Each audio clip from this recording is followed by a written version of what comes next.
Happy Friday, guys, and welcome to another episode of Let's Talk Dubs. I'm your host, Bill T. Well. It's another week, another podcast, and we've got another good one coming up for you today.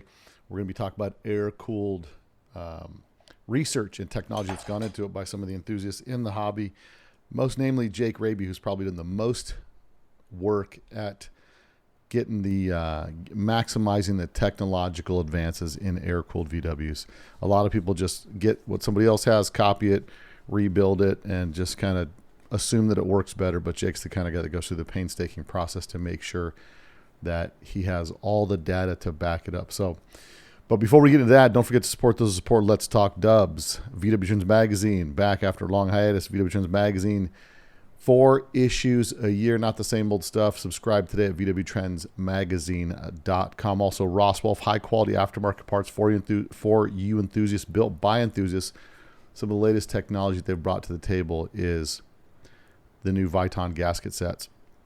You can get a Viton oil pump seal as well as the Viton push rod tube seal. So stop your motor from leaking all over the place. Get it to shift right. Get the billet shift coupler, velocity stacks, foam air cleaners, the whole 9 yards to help your daily driver perform that much better. So go check them out today at rosswolf.com. Don't forget to get the best set of pistons on the market. Icon pistons available at multiple retailers everywhere from 85.5, 90.5, 92, and 94 millimeters. So go check them out today. Icon pistons, click the link below to get yourself a set of the finest pistons money can buy. Icon pistons. Also wanted to mention Hot VW is now on board as one of the sponsors for One Crazy Weekend. And don't forget, One Crazy Weekend is brought to you by Impy. Impy's our title sponsor this year. Make sure you support your local Impy dealer. Well, without any further ado, guys, let's get into it. This week, Jake Raby, air cooling engines on Let's Talk Dubs. You probably don't know that there's a new Volkswagen out that doesn't look like a Volkswagen.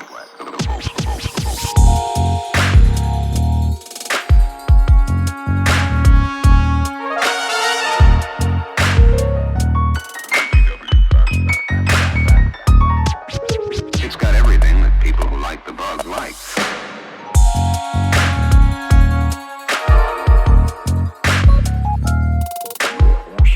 if you happen to see a good-looking Volkswagen, don't panic. Okay, everybody, so we're back again with another interesting podcast. I know you guys love the technical ones, and this one's going to be really great because it's been a long debated topic, which is cooling your air-cooled engine. We've seen over the years a gamut of things have been done, and I probably have the guy on the phone that's probably, in my opinion, has the most on-the-road testing and technical data with regards to air cooling engines, and that's Jake Raby from Raby's Air Cooled Tech. Raby, Jake, welcome to the podcast. Yeah, good to be back. Hey, so, we talked about this last time, and I was pretty excited to do this because this is always a hotly debated topic, and I think what happens, what's so typical in the Volkswagen world is everybody sees what the other guy's doing and then just copies it, assumes that it works, and just keeps going with it. I think the best way to get into this is, because obviously you've been doing air-cooled motors for over 30 years. And it's like, this is the number one thing that kind of comes up is, okay, now we're building more power, generating more heat. How did you start going down the road of some of this stuff? Because we know in 2006 you did your cross-country tour just to get so much data. But what were some of the first things you started going after with respect to, engine cooling and stuff like that? Well, it was in the very beginning when I was just doing this stuff, as a kid, mm-hmm. and I kind of learned that the cooling system didn't matter as much as a lot of other stuff. And it seemed like, you could make or break an engine just by the tuning of it. And that's when I also learned that, the general consensus is, the engine's bigger, it's making more heat. But then what I learned and what I've been able to capitalize on was that if that engine's making more power, you're using a lesser percentage of the power generated to push the car down the road. Mm-hmm. So a lot of times, bigger engines, in my experience, when the combination is right, when the tuning is right, when the fueling is right, can run cooler than stock. So, even in buses and things like that. So I learned that the cooling system, of course, was important. But it was lesser importance to me than getting it tuned right and getting a good combination. So I put a lot of effort in that at the beginning. But, I have to say that the person that taught me the most about this was Joe LaCicero, the inventor of the DTM cooling system. Oh, really? And he was the first person that was really on that same level that I had talked to. Everybody else was like, yeah, more air is the key. No matter what, you just put more air to the thing and it's going to be adequate. And I learned that just wasn't the case. And so he talked to me about when he was developing the DTM back in the 80s. And it was kind of a funny thing because, after he passed away in 2002, I had a convoluted way I had to end up getting the DTM system. But I've been making them ever since that happened, and I made them a little better, but I've kept that original concept that he spent so many years developing. So I really think that it was just like an evolution of figuring out what worked and what didn't, where the cooling fan needs to be, the style of the cooling fan. And, right. So things have happened over the years, and modern manufacturing makes things possible today that never was before. So, I mean, it's been a huge learning curve over all these years. And that cross-country test that I did for the Type 4 Torquer article back in May of 2006, when I did the cross-country test, that was the first time that I was able to gather and data log. And I got 2 gigabytes of data, which was a tremendous amount file sizes 20 years ago were nothing like they are today. So to get 2 gigabytes of data from 28 sensors on that engine and that car, it solidified what I pretty much already knew. And all that's still available on my website, the whole cross-country map with all of the tuning and all the temperatures and everything is there. Right. Now when I got my first engine from you, we had a sharp built setup on it, which the typical VW guy loves the 911 look. Cause all of us VW guys are kind of, some of us are wannabe Porsche guys, right? Like we like that kind of, that look. And that was a system you were using for quite a while in the beginning. And then you started going, so was that the first system you went to with respect to an upright in the early days? Well, it was the first 911 system. Mm-hmm. And I will say that Joe at Oregon Performance had also designed his own 911 system that was never sold, and I ended up with the molds for that. I never did anything with it, and I still have them. Actually, David Wiley at Creative Carcraft has always made my fiberglass parts, and he still has that mold sitting in his warehouse. But at the end of the day, the sharp built setup, the reason that I liked it better than anything else was you didn't have to cut that, the sweep cut in the crankcase for a Type 4, which at the time was difficult for me to do. I didn't have the equipment to do that. Today it would be nothing. The other thing I liked about it is it fit in all of the applications, all of the replicars, all of the Volkswagens without any cutting of the engine bay, and the deck lid was closed. So I liked that. But one thing that I learned was that cylinder number 2 was always my hottest cylinder, and it's because it was directly under the fan. So, it's hard to get air to turn, and you think this stuff is easy, but the sharp built system was probably the best of all the ones that I tested that were 911 style back in 03 to 05 when I did that. But again, a lot of people, they try to make the engine into something that it isn't.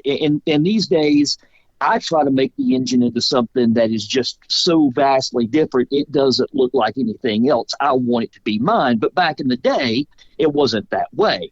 And unfortunately, I believe the main thing that leads to poor decisions being made when it comes to cooling is looks. And I've been saying for years that looks kill. Yeah. But there are some 911 systems today that have come a lot further than what they did back in the day. Yeah, there's a lot of layers to like when you start with cooling, because we when you're looking at the original Volkswagen motor, I think it's designed to run in the mid 3,000 RPMs, or maybe even a little bit higher. And with that original cooling setup, and everybody now wants big motor and big transaxle with taller, more freeway flyer and all that kind of stuff, which all of that stuff starts to affect. And it would, like you were saying, it's a chain that's connected with so many different parts, pieces, and angles that depending on your application, you've got to make sure you've got the right ring and pinion. You've got to make sure you've got the right camshaft, right? So you're in your sweet spot of your camshaft when you're cruising, like there's so many different things that have to do with this. What are some of the things? I mean, there's so many things that people don't take into consideration when they're thinking about cooling on their engine. Well, I think that this is the key to everything. No matter, and if anybody takes anything away from this podcast today, I want it to be that there are no rules with this, and that every single aspect of this chain you're talking about is either positive or detrimental. Mm-hmm. There's really no neutral ground when it comes to this. The decisions that you make when you are configuring the entire vehicle play into this. So I think the perfect cooling system is dramatically different for different cars, in the hands of different drivers, in different operating environments. A cooling system for somebody that lives in Florida is a lot different than somebody that lives in Colorado. Mm-hmm. And that's not just temperature wise. Florida, you're going to be very seldom finding a hill. Colorado, everywhere you go, there's a hill. So where I was doing my test work at here in the mountains of Northeast Georgia, I had a little bit of everything. And, we don't have huge mountains like the Rockies, but, I could easily go up to Brasstown Bald, which is the highest point in Georgia, 4,400 or so feet. And there's 7% grades. And, there's a lot of places I could test, and it gets hot. I mean, we've had some 100-degree days here this year. And so you have a lot of humidity too, and the humidity plays into this. But the configuration of the cooling fan type, the placement of the cooling fan, the drive ratio of the cooling fan, and then your final drive in the transmission with the rear tire size in the equation. Those are big things, because the thing that people always forget about, when these cars were new, our national speed limit was 50 miles an hour. Yeah. So this is a big takeaway for people.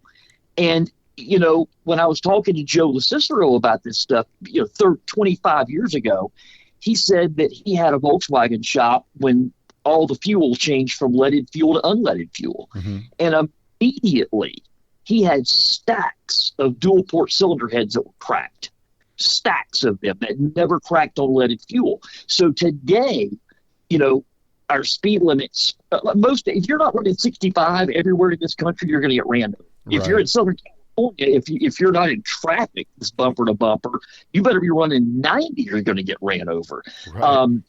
So it's a whole different world, and those things put a lot more of a change into what is needed for this whole engine configuration than anything. Now, a lot of people don't drive these cars every day, and those a lot of times are the cars that have the worst combinations, because they're built for looks, they're built for show. You put them on a trailer, but you better not be driving this thing on a long trip. Right. You know what I mean? Mm-hmm. So that really plays into it. And I really also think that the people also overlook the fact that when these cars were new, they were the second cheapest car built. So everybody goes back and says, the Volkswagen engineers did this, and they did this, and they did this. Don't be confused. Everything they did had to be done as cheap as they could possibly do it. Yeah. It worked. Okay. So, the Renault Dauphine was the only cheapest car. There might have been a Fiat. I think maybe a Fiat 600 or something might have been cheaper too. But one or two cars were cheaper than a Volkswagen 60s, and that's it. So, I always hear that. The engineers did so-and-so, but the engineers were constrained by the accounting department. No, it makes total sense. And it was the car was marketed as an affordable deal, which is why they kept horsepower low. They kept the motors bulletproof. We could drop a brick on the gas pedal and walk away, and the thing wouldn't grenade because it would be choked out at the carburetor. But then when you're looking at another thing, a lot of people don't realize is 90% of all these guys, they want early cars and big motors. When Volkswagen went to the dual port head, or actually when it went to the bigger cooling fan, with the doghouse cooling fan, all the deck lids had vents. Yep, and that's another thing. And so my BluebonicPlague, my old original test car that I've still got, and I did all this test work with as my primary vehicle. Yeah. I got that car because a customer of mine had put louvers in the deck lid. You know, in the 80s, the louver deck lid was a big thing. Right. And he kept belting engines, and he was taking it to a shop about 20 miles away. And the guy, you know, he just fixed stuff. He would never try to figure out what was wrong with it. And the guy went through 4 engines, and finally he brings me the car, but now he's broke and he has no more money. And it kept on overheating. Well, the louvers in the deck lid were creating a vacuum that was pulling the air out of the engine. Right. So literally, I taped them up. The louvers are still there, taped up right now, the way they've been for 30 years, and never had a cooling problem with it. And the louvers, like I said, are still in that deck lid. But it was amazing. I told him at a car show before that, after he went through 2 engines, I said, this is causing you a problem because it's creating a vacuum. The faster you go, the more it's pulling air out of the engine bay. Right. So he never listened. But I ended up with a car. So, but yeah, there's a degree of this that people just don't connect all of the dots, you know. And I have to say that the transmission is one of the biggest keys. Also, the exhaust system is a big key. People don't know. People don't think about exhaust system being part of this. But I've done a ton of exhaust system development, and you can make or break an engine's tuning and its ability to shed heat by just changing the exhaust system. So on that, what's the worst exhaust you tested? Like if you have this exhaust, don't plan on having anything run cool. Cause my experience, I had an 1800 low compression motor, and I got one of those vintage Speeds exhausts cause they looked really cool. And I switched it with a 4-in-1 early tri-mill style, non-merged, just 4-in-1 collector with a zoom tube on it. And the performance difference from the super nice stainless one to this crude one that was made in the 70s, the one in the 70s had way more throttle response and ran way better. And I think those canister type deals, I mean, from my experience, that particular engine didn't work great, and it was outperformed by an old exhaust from the junk pile, you know. But what's, in your opinion, some of the ones you've had the biggest trouble with? Oh, by far, without a doubt, the dune buggy duals, right? It's the it's the absolute worst thing. Okay. People use them because they package well. And we could do another entire podcast on just exhaust system development, testing, and configuration, because with these engines, it is probably especially with the Type 4, it is the biggest player with everything. Yeah. But at the end of the day, the dune buggy duals are anything that does not have a collector. And I learned this when I was just at high school. I put on a set of dual exhaust, and all of a sudden the engine ran rich, and it never ran rich before. It was fouling spark plugs, never did that before. It had no power anywhere. And I went back to a dual quiet pack, and it made all the difference in the world. It was like a night and day. So, and again, just like I said with the cooling systems, appearance drives the bad decisions over and over again. In today's world, you can market something that is horrible and make it sell. You can become a successful business and have something that absolutely is horrible, as long as you have the right videos and you say the right things and the right people listen to them. Oh yeah, we see that in the VW hobby all the time, where you just scratch your head and say, how's that guy still in business? Everything I hear is terrible that comes out of that place, but sometimes it's just good marketing, right? And giving people a lot of eye sizzle, right? They see something that looks cool and they go for it. So because I know that, when you did 2 motors for me, you did the first one, the 2270, and then there was the 2615, I think it was, in my Type 4, in my Type 34 Carmen Ghia. 2615 or 2650, I can't remember, but that was right when you were doing, that was the first motor that I got from you with Nicky's pistons and all that stuff, and we had a Tangerine Racing exhaust on it. And you had said at the time that you've seen 30 horsepower swings with exhaust systems. Oh, absolutely. And today, now that I'm making even more power than I was back in the day, every combination that I'm doing today is up 30 to even 50 horsepower over what it was back then. But the Tangerine it still is a 4 into 2 into 1 system. That doesn't work great for every application. Like with packaging with a Type 4, it works well because of where the exhaust pipes come underneath the engine. Right. Like a 911 or a 4-cam Carrera shares that. Where, when you have the side exit exhaust ports, like on a Type 1 or a 356, it's harder to package that because you're turning things more. And the packaging makes a big difference.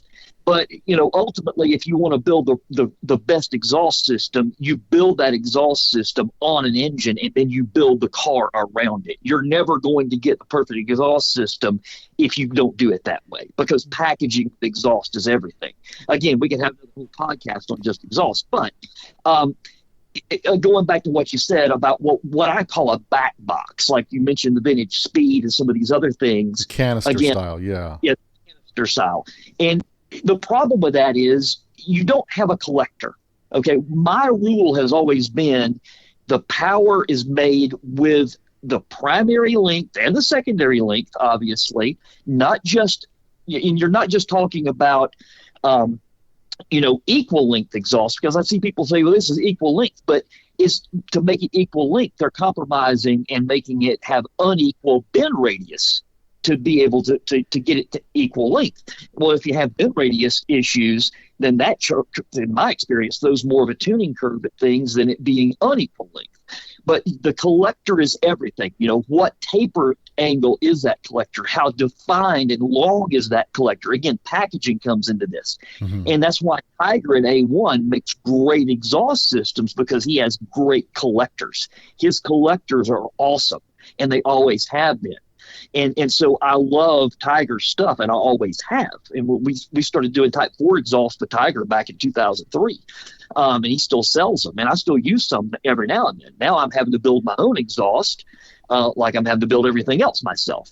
But ultimately, with that collector, it's everything. And if you don't have that, like with Dune Buggy Duals, you have no scavenging. And everything is fighting each other, because people, they always think about back pressure.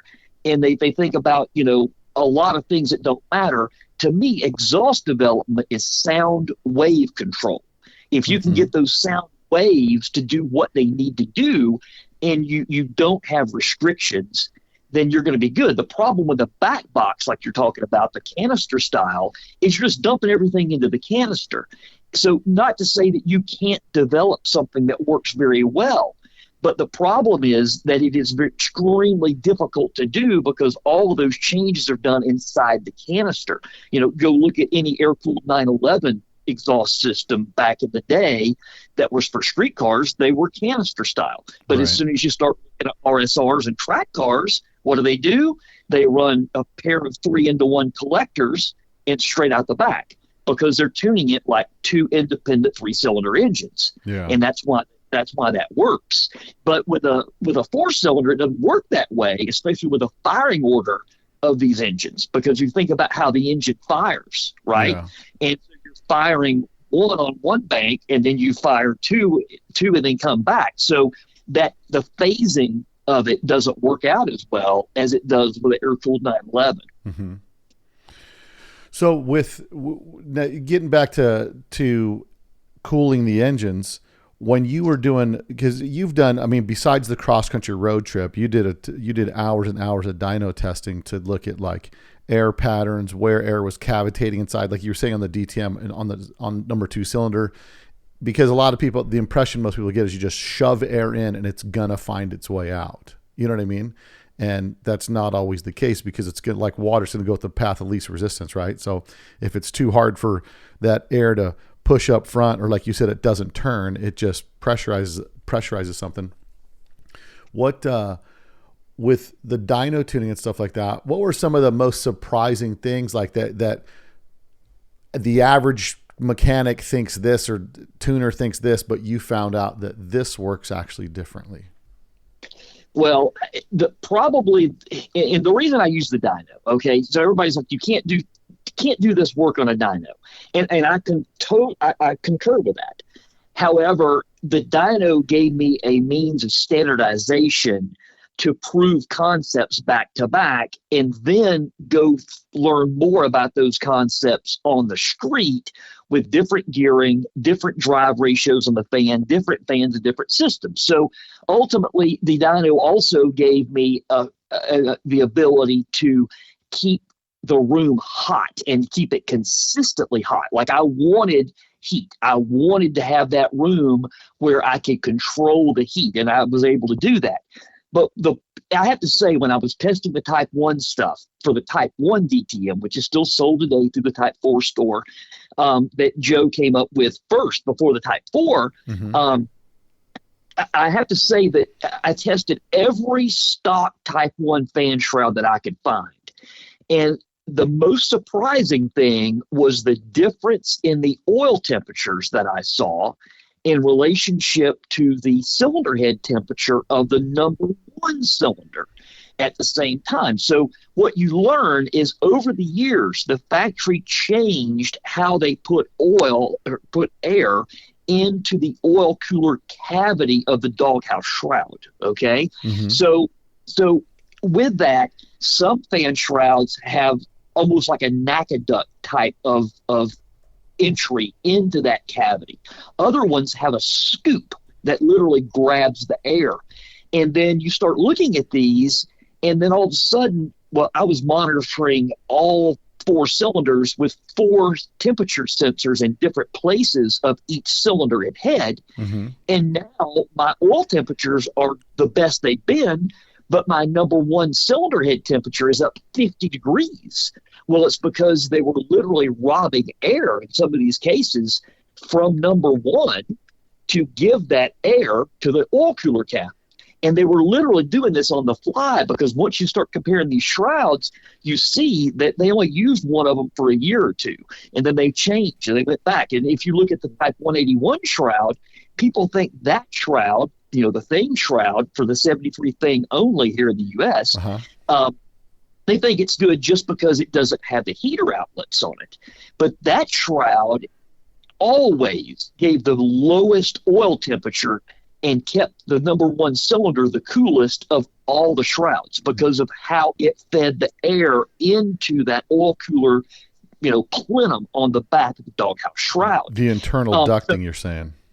Yes, literally it's the internal ducting. So that's something that was very surprising to me because I'd never looked at it at that point, And so the employee that was helping me with that at the time, he had worked in a Volkswagen junkyard for 20 years, and he also had never noticed it. There's you telling how many shrouds he had in his hands. A shroud's a shroud, right? That's what everybody's thinking. But you especially there was a lot going on with the shrouds between like 1970 and 74. That's when a lot of this stuff changed. Then in 75, it changed again. The EFI shroud is different entirely, and it had some good attributes because it has the internal velocity ring and it has some other things. But you have to think all of that era of the emissions era, right, was when all of these cars were changing so much. Even you look at a 911 from 1975 to 77, it was horrible. They had because they were trying to make the engines run hotter so they would run cleaner and pass these emission tests, right? So they even went to a 5-bladed fan with the 911s and all kinds of stuff during that period. And so it was a challenge for, look at American cars. Tell me one good American car from 1975. That's the year I was born. I just think it's a cool car, right? There's that period, there was nothing that was good as far as I.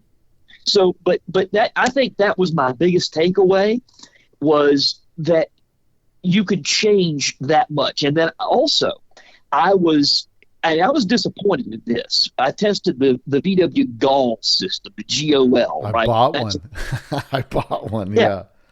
It is the absolute worst OEM system of all. And I hated that because, man, I was going to do some cool stuff with that. Yeah. And it was horrible. But keep in mind, it was from Brazil. The cars were running, basically on methanol. And front engine, right? Air's being rammed into it. Yeah. Yeah. And they were small engines. It was of OEM systems, it was the absolute worst of everything. and that was surprising. Yeah. And then aftermarket systems. So, the absolute worst aftermarket systems that I saw were the ones that had the cooling fan in the center. And the reason for this, is you have I'm talking radial fans. I'm talking a turbine, like an original type 1 style fan, not an axial fan like a 911. Right. I'm talking, a squirrel cage, as people call it. Mm-hmm. And, with the center mounts, I had 150 degree peak temperature delta between all 4 cylinders with one center mount fan, cylinders 1 and 2 running way cooler than they should, and cylinders 3 and 4 running way hotter than they should. And the reason for that is because of fan placement and that tangential flow of air. So if you look at it, that fan wants to make its air in a clockwise tangent. So that's the reason why the fan is placed where it is on a Type 1 engine and a 356 engine and a lot of other air-cooled engines that are similar over the years, is because the air is always going to try to follow that tangent. So since air is difficult to twist and turn and put where you want it to be, you need the area on the non-tangential flow side to give you the room and the geometry to put vanes and deflectors to move that air. So since the air automatically wants to go clockwise and feed cylinders 1 and 2 on both a 356 and a Type 1, then that air is easy to move where it needs to go. The air on the other side is not wanting to turn, because that air is coming up and it's going to the top of the shroud. So basically all the air between like the 7 o'clock position of that fan and the 11 o'clock position of that fan needs to be twisted and turned 180 degrees and put back over those cylinders 3 and 4. So you need all that real estate to twist it and turn it, so you put the vanes and the deflectors and all the things in the shroud. So when you move the fan from the right position to the center position, now you have an even larger area for the air to go where it wants, which is 1 and 2, and a smaller area for the air to go where it doesn't want to go, which is 3 and 4. So now you don't have the real estate and the geometry to get that air turned.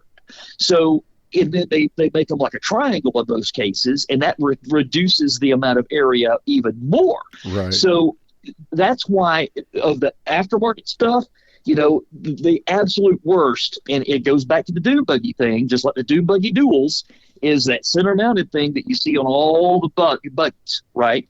And that was consistent across Type 1 engines and Type 4 engines. Yeah. If you put the fan in the center, it was like, I call it the full meal deal. If you have the dune buggy duals and you have you have the center mount fan, that is the full meal deal. If you have those two things, you're going to have the hottest running engine you can create. They run clean, put out no emissions, it's burning everything, but it's also burning the heads. Oh, yeah. I've seen engines when I was doing this test work that the cylinder heads would turn gold. And it was kind of funny that when I was doing a lot of this, in the Type 4 world, the system that Fat Performance used to use back in the day, and I wish that Greg and Ron were still doing what they did for so well for so many years. They were guys that they were competitors, but we were friendly, and I loved what they did, and what they did worked. And we would share ideas, we would share customers. Sometimes I would send certain people to them, they would send some people to me, and ultimately cooling system worked so well in the Baja stuff because they lifted the cooling fan up high. Now, it won't fit into a Beetle engine bay because with the deck lid closed, because the fan's so high. It won't fit into a bus because the fan's so high. But doing what they did helped to get that air up higher so you could get it to cylinder 2. So when I started doing a lot of the development work on the Nicky cylinders with LN Engineering, automatically we saw engines running cooler just because the cylinders are getting rid of 25% more heat and shedding that into the cooling airstream because now they're aluminum and not cast iron. So when I was talking to them one day, it's like, we've always wondered why we've seen cylinder heads after some of these races almost look like they're gold. And I'm like, I know why now. Yeah. And I learned during all this testing when I was taking engines apart all the time. And all of a sudden now you see, I've got this elevated CHT, and that's cylinder head temperature. You'll hear me talk about CHT and OT, that's oil temperature. EGT is exhaust gas temperature. If you look at all my data on the website from that big test, those are the acronyms and the initialisms that you'll see. Right. But ultimately, I was able to learn a lot by the color of parts. And something that I learned from the aviation days is we had, these markers, and they are temperature markers. And, you would put them on certain things, and if it turned a certain color, then you knew it had elevated past that temperature, right? Right. And so I would put that on different places of the cylinder heads, and no matter what my cylinder head temperature gauges said, I would know that it got past a certain temperature on that area of that cylinder head. So, and of course, CHT placement, the sensor placement, and oil temperature placement makes it all the difference in your gauges as well. And that's another whole topic.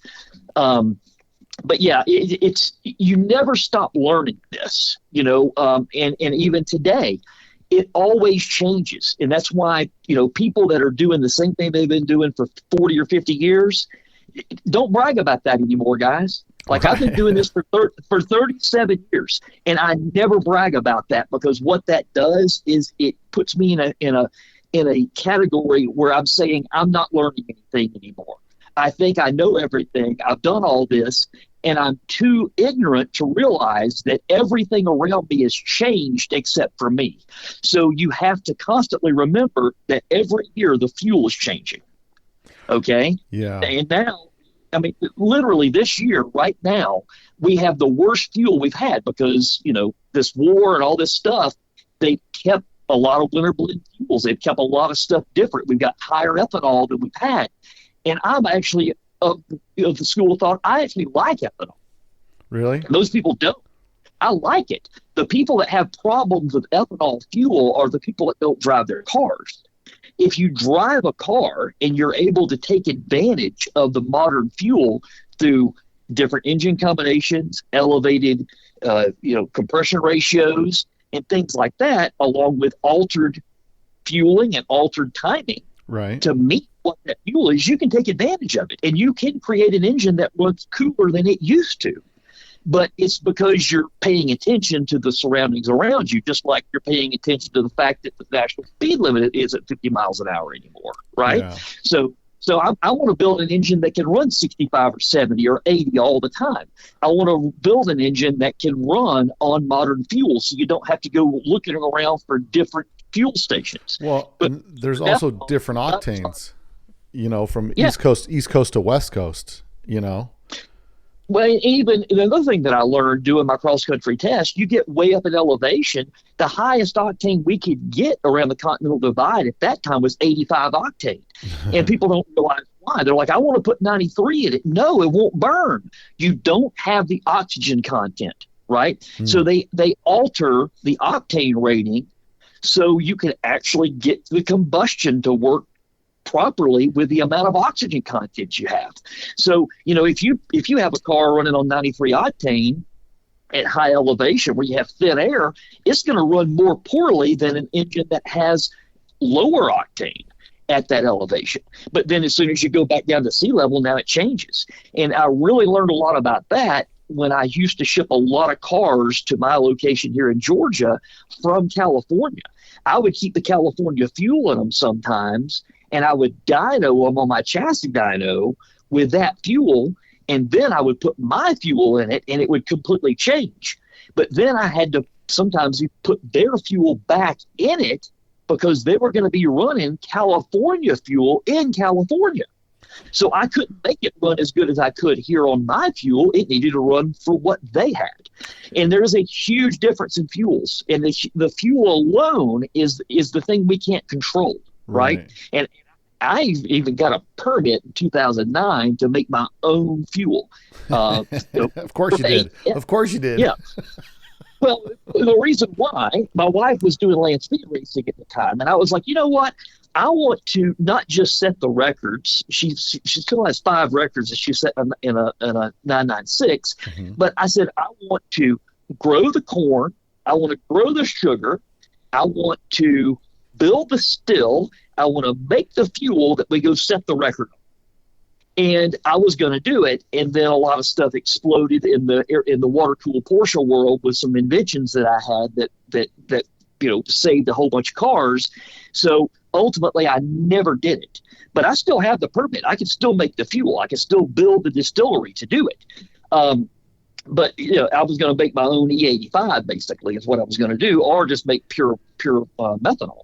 But at the end of the day, you can do that. You can get those permits, and you have to add things to it so people can't drink it, right? That's actually one of the rules, is you have to add some ingredients to it that make it unfit for human consumption. But fuel is a huge contributor to this. And that's why, again, I say there's no rules, because what works for a guy in Georgia or Florida or Alabama is not going to work for a guy in Maine. It's also not going to work for a guy in California. It's not going to work for a guy in Wyoming. It's not going to work for somebody in Texas. So all of these are individual scenarios. That's why when I tell people there's no rules with it, it means you've got to make that engine happen. And you can't use the settings that you always used to use. Like back in the day when I did your first engine, guarantee you, if you go back and look at the book on that engine that I made when I built it, it says the total ignition timing was 28 degrees. I will almost guarantee you. Right. And it was that way for years and years. There's still people today that build an engine, throw 28 degrees at it, and send it out the door as professionals. That engine today would not want 28 degrees. If I optimized your engine today, I guarantee it would optimize between 32 and 34 degrees of total timing on today's modern fuel. Also, I almost guarantee that back then when I built it, it had a 135 main jet. Yes. Okay? Today, that same engine would want a 150 to a 155 main jet because the fuel has changed. Now, I can confirm this because I had a guy that passed away after I built an engine. It sat in a crate for 25 years. His son ended up with the car, and the engine never came out of the crate. He wanted me just to make it run again. So he sent it back to me, still in the crate, unopened, and I put it on the dyno and started tuning it. All I did was clean the carburetors, and it ran. It was fine. I cleaned the spark plugs, cleaned the carbs, and got it running. And I still have the dyno graph. This thing is just running like crap. I mean, it's just really lazy. Like, when you've been doing this stuff for a long time, you can listen to an engine and say, it's just running retarded. It had no throttle response. Yeah. And so ultimately, that engine shipped with 28 degrees of total timing in 2002 and a 135 main jet. Today, when I finished it, it had a 150 main jet and 34 degrees of timing. The exact same. I didn't take it apart. That's exactly what it optimized at. And I still had the same old fuel flow rater that I did back in the day in the drawer. And I was able to even match up the brake-specific fuel consumption between then and today. So what that taught me was a bigger lesson than anybody could learn about how you must change with your operating environment. You can't ever have this thing of, I've been doing this for 50 years, I've been doing it this way. Well, every day you're beating yourself. Yeah. It's crazy that the stuff, and talking about this with all this fuel, it's crazy how much it changes and we don't know. Is there any fuel additive that, like, hey man, if things are going sideways, here's a fuel additive that you can throw in? Have you done testing with fuel additives? Yeah, but man, in air-cooled engines, they don't work very well, and it's so inconsistent because the thing, and if you go back and you look at like the API and a lot of these different certifications, everybody is against fuel additives. So one of the questions on one of the tests is when is the proper time to use a fuel additive? Mm-hmm. And the answer to that question is never. Oh, really? So ultimately, just like an oil additive, anything you throw at the oil or you throw at the fuel is going to imbalance it in some way. With oil additives, I've actually had an engine that was sitting there idling at 1,000 RPM, and I dumped in a certain oil additive that did not increase viscosity, and the engine lost 200 RPM idling. Just dumping this stuff in while it was running, it lost 200 RPM. Oh, wow. So you're talking a 20% RPM drop by just dumping this stuff in there. So fuel additives, the only time I'll use a fuel additive is if I need to clean a fuel system, right? And usually that's very slim. Very, very, very few times am I going to do that. Stay-bill, to me, if you're having to run things like that, you're not driving the car enough. And that is the number one problem with modern fuel, with modern cars and old cars, primarily old cars. If you're having problems with ethanol fuel corroding things, it's because you're not driving the car enough and you're keeping the old fuel in there and it's doing damage because it has no storage inhibitors in it, right? It's not made for storage. So all of those problems are solved by driving the cars. I mean, I've got 30 cars. And yeah, I was going to say, a lot of guys have a lot of cars. How do you you just have fuel shutoffs on them and seal up the tank, or what? Well, that's one of the worst things to do, because then that fuel gets bad. You need to cycle it through. So what I've learned to do is I don't keep as much fuel in the cars, but I try to drive that fuel out as much as I can. Mm-hmm. And then people are like, well, how about non-ethanol fuel? Well, this could be another podcast again.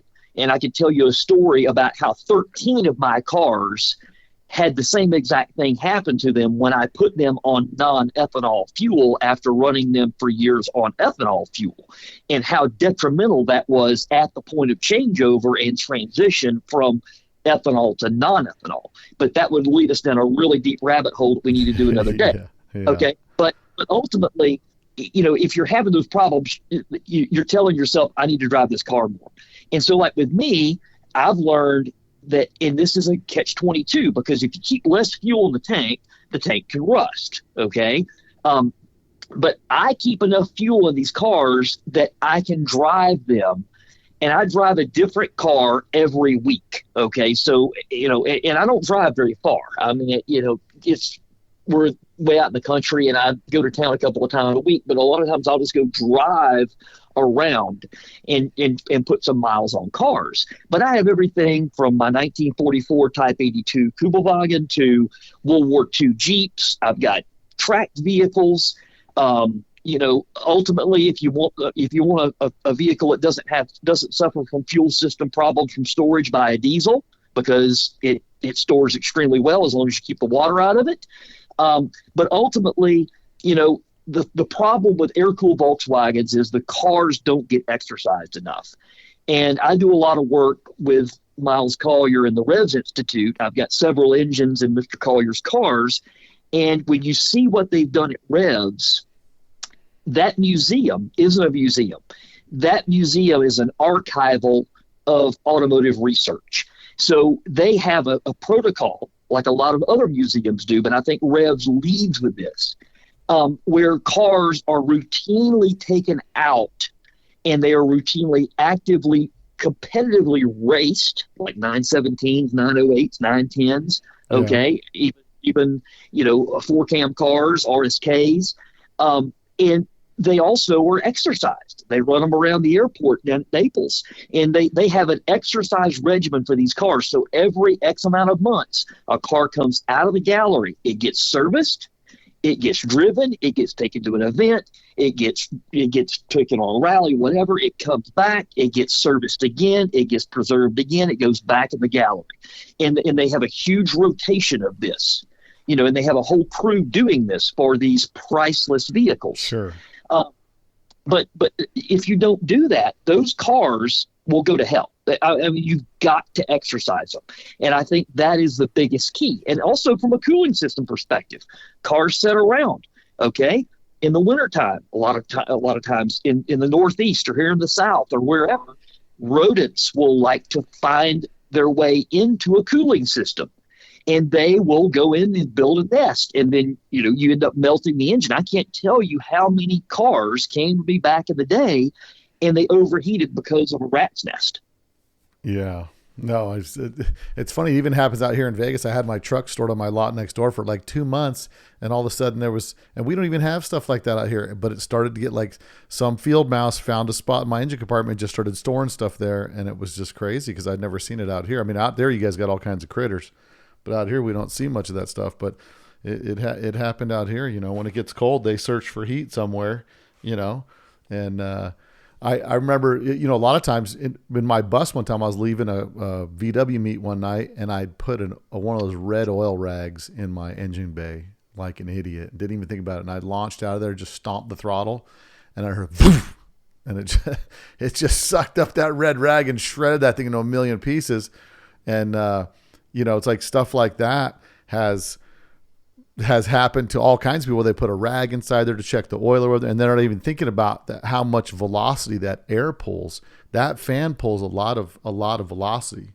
I also have a Corvair, which has that flat fan, which is you guys are doing the OTT fan now. And what's interesting is that Corvair has a flat fan on the top, which is what's interesting. You have a radial fan on yours, and that Corvair has a flat fan. But you can... Yeah, well, one is an impeller, right. And then the other is more of an axial fan. And there's a big difference there, and I'm not a Corvair fan, honestly, because I'm ignorant to them. I've never owned one. I've never worked on one. I really never wanted to. Sure. So that's when I started doing the OT system, the over the top. Mm-hmm. It drives me crazy. Or that's a Corvair style system. Right. So I'm making some changes now so that the belt will no longer be confusingly simple. Let's just put it that way. So what drew you to start going with, because you do the DTM, and for like your daily driver, affordable setup, and you want the most effective, complete, like upright cooling system, in your opinion, from your testing, nothing cools better than the DTM, which is the reason why you pursued that to get the rights to build that. Is that correct?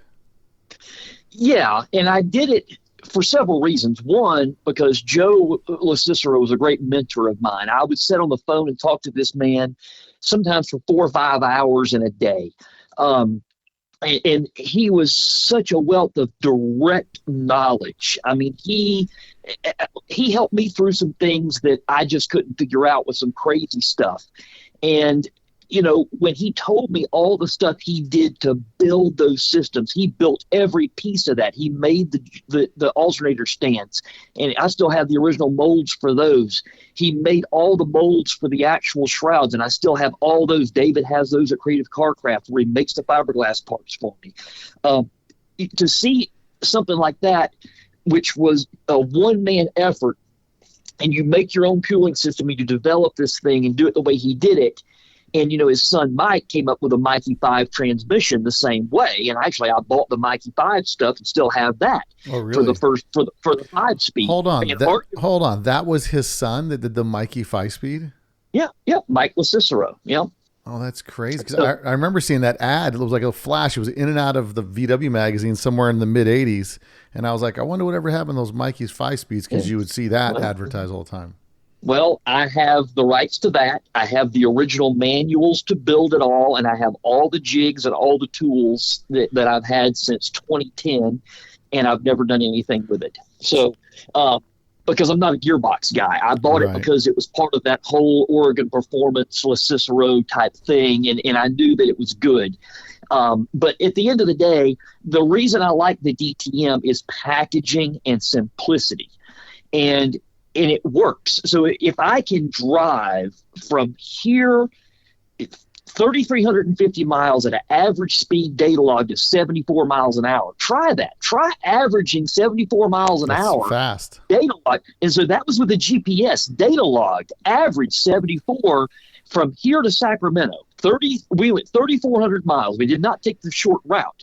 And we did that in 4.5 days in a 66 Beetle. We went through a tornado, all kinds of crazy stuff, right? And it's all on the site. The pictures are there, everything. It's 100% proven 20 years ago. And if I was to do that today with today's technology and social media, it'd have millions of people following it. You know what I mean? Right. But at the end of the day, I did that trip, and the biggest data logged temperature delta that I had with 28 sensors on that engine was 18 degrees across the entire engine. 18 degrees, and that was just one time.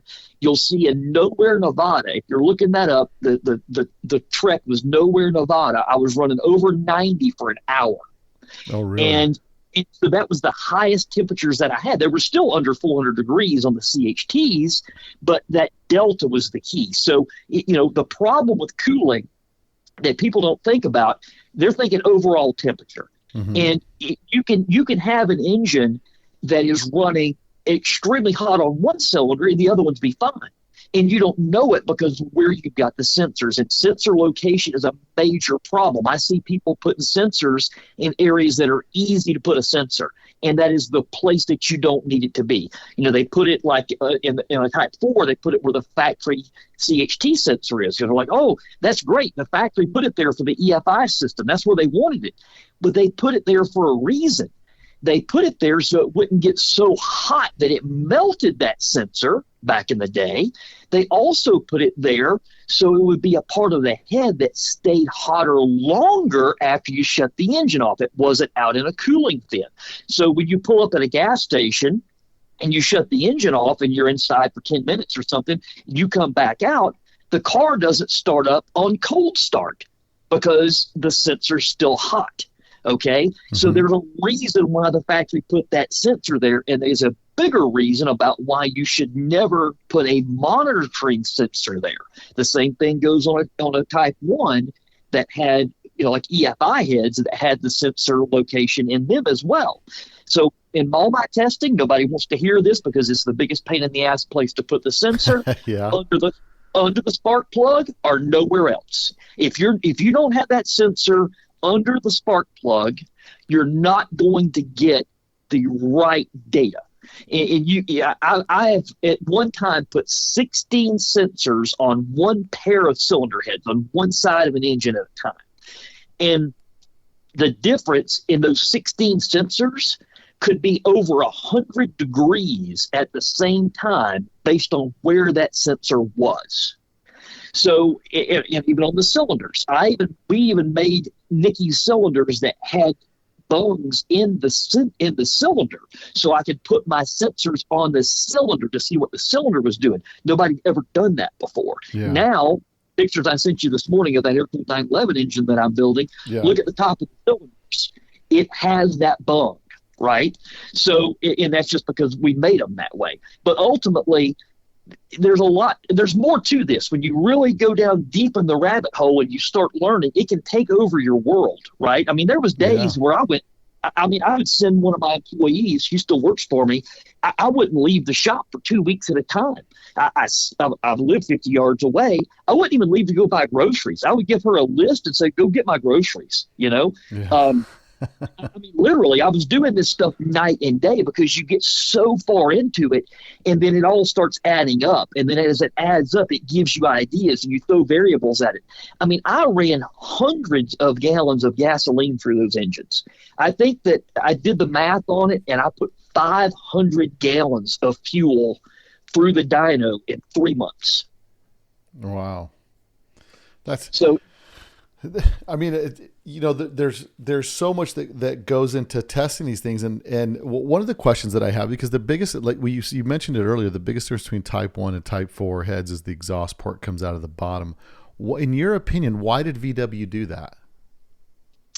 Well, it's the same reason why Porsche did it. So if you go back and look, the first engine that had that bottom exit exhaust was the 4-cam Carrera. Mm-hmm.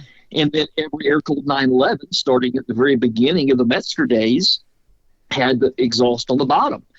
The reason why it's there is because you can get more cooling air around the cylinder head, and you can get more heat away from the cylinder head if the exhaust is underneath like that. So, ultimately, you can also package it well, because if you look at a 6-cylinder, if like an air-cooled 911, it has to come out the bottom, because if it came out the side, the center cylinder would have nowhere to exit, right? Because where's it going to exit to, in the adjacent cylinder? So the 6-cylinder had to be packaged like that, just like a Corvair, right? It had to be packaged like that as a 6. I think the main reason they did it was knowing that the emissions thing was going to be coming, and they had to have a way to run like a thermal reactor, which, if you go back and look at the Porsches of the day, the only Type 4 engine that was ever used in a actual 911 style body was in the 76 only 912E. Yeah. And I have one of those cars. Yeah. And those cars came from the factory with thermal reactors. They literally had a thermal reactor that was made, to the exhaust pipes go into this thing. It's made to get hot, and then it sends the exhaust into the heat exchangers. Today, finding any of these cars that still have thermal reactors is a very rare thing, because it was the first thing that got thrown away for good reason. But I believe it was an emissions thing, and probably more foremost was a packaging thing. Packaging of the engine into the vehicle plays a bigger role in the decision making than about anything else. Yeah, that's what I hear from everybody is the downfall, the bad part of the Type 4 head is also the exhaust port, because it's such a hard 90-degree angle that you can't really get it to flow. What's your thoughts on that? Well, and you're kind of, does that aspect build heat on that, or does it help? Like stock for stock, right? Stock motor for stock motor. What are the temps on a Type 4 versus Type 1? Are they pretty similar? Well, you got to think, as far as Volkswagens are concerned, and really all your Type 4 engines, there was never a factory upright Type 4. So you can't compare that without comparing apples to grapefruits, but sure, because you're talking about one that's upright from the factory and one that's pancake. But you could talk about Type 3s, and in my experience, a Type 3 with a horizontal cooling system has always ran hotter than the same engine in a Type 1. Now, is that because it was in the vehicle packaged a certain way? Probably. Mm-hmm. But ultimately, the way the air comes across, it's just less efficient in a horizontal discharge arrangement. It just is. So I think that a lot of that, and again, packaging drove all of that. When they did it in a 914, they were doing it to keep the center of gravity low and to keep the engine package, because the higher the center of gravity is, the more weight distribution you're going to have to deal with in cornering. And Porsches have been that way since the beginning. That was part of the idea about a horizontally opposed engine, is mm-hmm. because it's not tall, it's a short, wide engine, so the weight distribution is better inherently. So I really think you can't compare the two types of cooling systems. I don't think that anything that was horizontal is in its discharge, like a Type 4 or a Type 3, in my experience, that's never as good as an upright system. That's why when you take a Type 4 and you convert it to upright with any cooling system, it runs cooler. In my 912E, I've left the stock cooling, even though I'm going to change that. I've had my car for over 30 years, and it's an all original car, original paint on it. And, ultimately, I drove that car every day. It was my only car until 2007. Oh, really? And I put 160,000 miles on it in 8 years. On the stock motor or one of your motors? Well, it was one of my engines, but it was built out of used parts. But, if you can look at the website, aircooltechnology.com, and look up high mileage teardown. And I took that engine apart in 2010 and freshened it up. And you'll see I didn't adjust the valves for years. They didn't need to be adjusted. I would check them. But go look at the teardown pictures. I mean, it was dirty. It was nasty.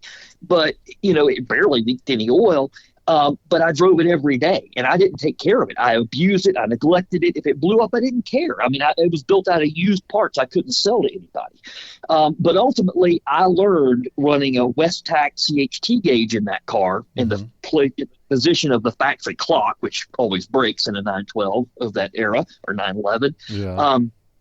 I would always have a 70 to 80 degree cylinder head temperature delta between the banks of cylinders, between left and right. It didn't matter if it was cylinder 3 or 4 or That's a lot. 2.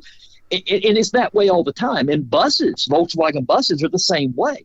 That's why those engines it's hard for them to live, man. A bus engine for a bay window bus, a Type 4 bay window bus, is the biggest challenge of engine to build and make it live, period. It's pushing damn near 2 tons. The gearing sucks. People don't have a good idea of how to drive them. They forget that national speed limit was 50 when that car was built. They try 70. It's a rolling brick.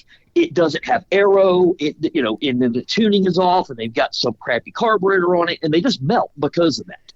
So ultimately, all the things that I've built and developed in engines, the bay window bus is by far the hardest thing to make live. I can make a race engine live easier than one of those. So if somebody took a bay window bus and did a DTM conversion, it's a game changer for that thing.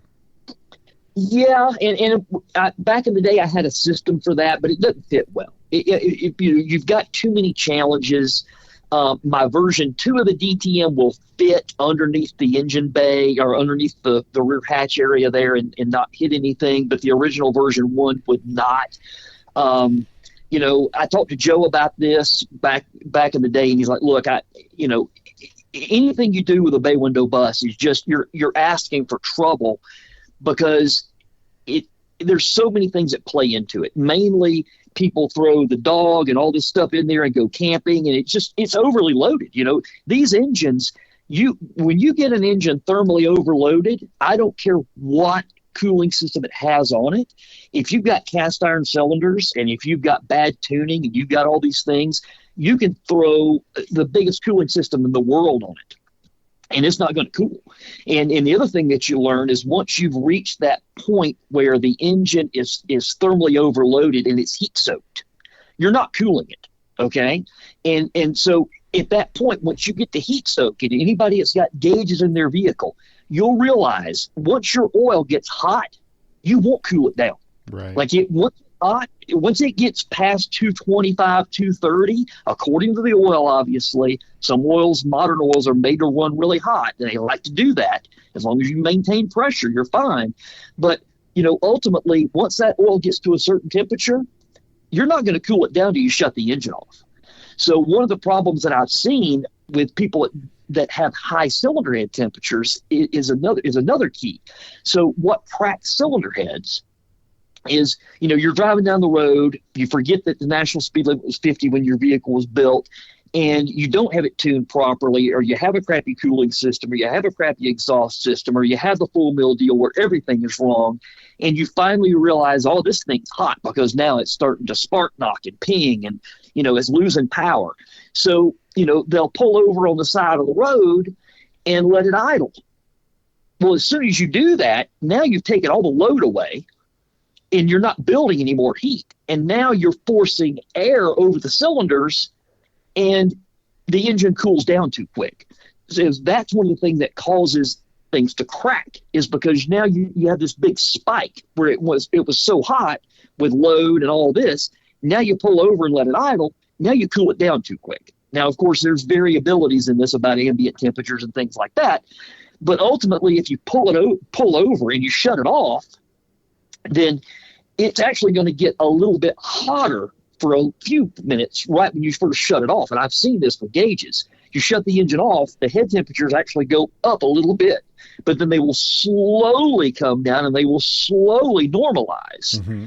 And you don't have that thermal spike. Thermal spikes are what causes a lot of problems. So let's say, not just cracking a cylinder head, but most engines, after they've been overheated, shortly thereafter will end up getting a cylinder head leak. Or in the case of like an air-cooled 911, they'll rip the head studs out. Or like in the magnesium early cases of a Type 1, they'll rip a head stud. People don't realize why.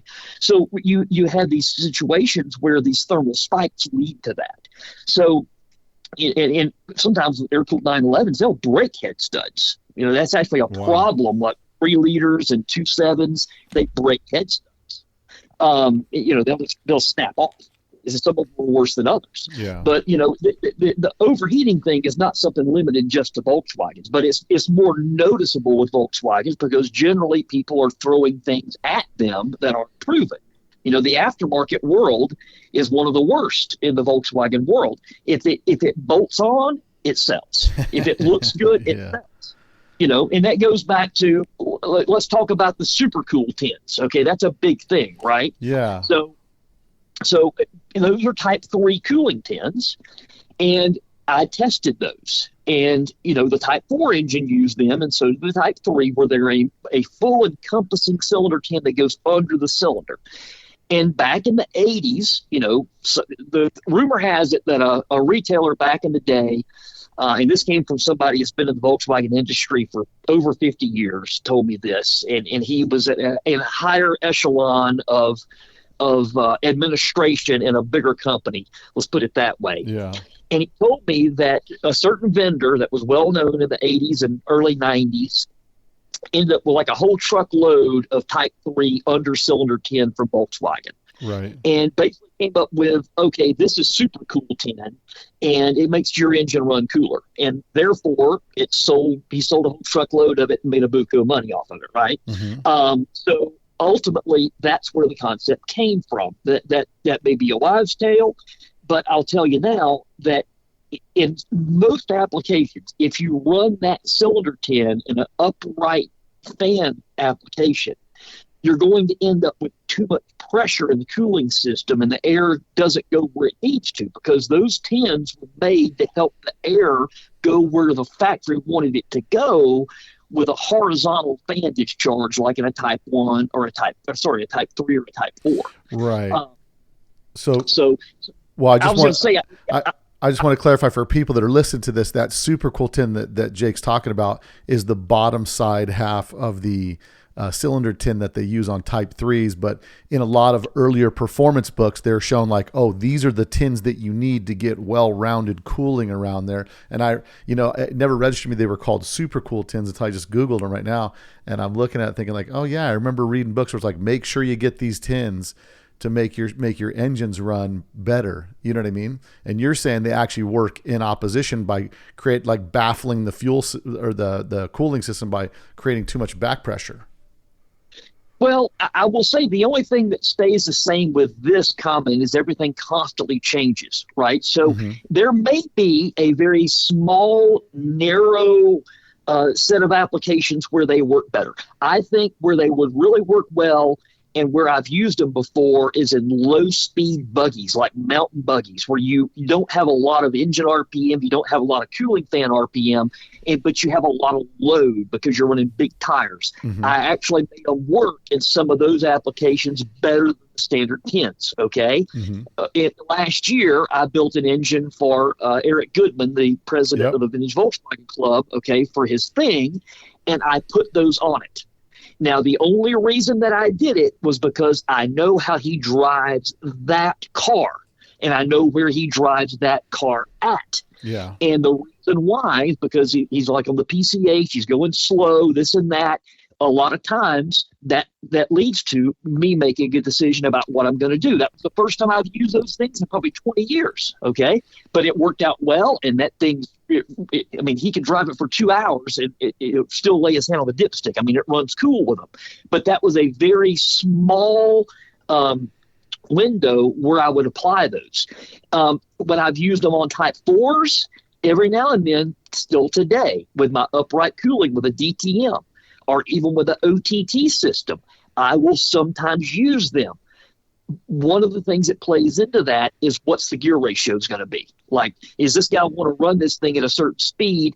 Does it have a 5-speed going in it where we can alter the gear ratios exactly where we want them to be? Where is he running it at? Is he in the mountains or not? Some of those decisions are made based upon the application.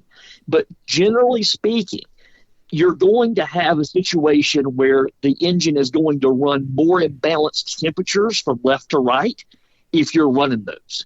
Now, I've even done something where I put that tin on one side and the stock Type 110 on the other side. Somebody gets that engine, they're like, oh, an idiot built this. Why the hell would you know? He didn't know the difference here. No, I knew enough about it to know that I wanted to create a differential in restriction from one side of the engine to the other, so I could force the air where it otherwise would not to go by creating an obstruction on the other side. So that's why I say there's no rules with this stuff. You got to pay attention to it enough that you kind of create your own rules. But then the next engine you build, you end up getting thrown another set of variables that break those rules again. Well, I do have one question it's such a simple question, but it seems to create so much controversy.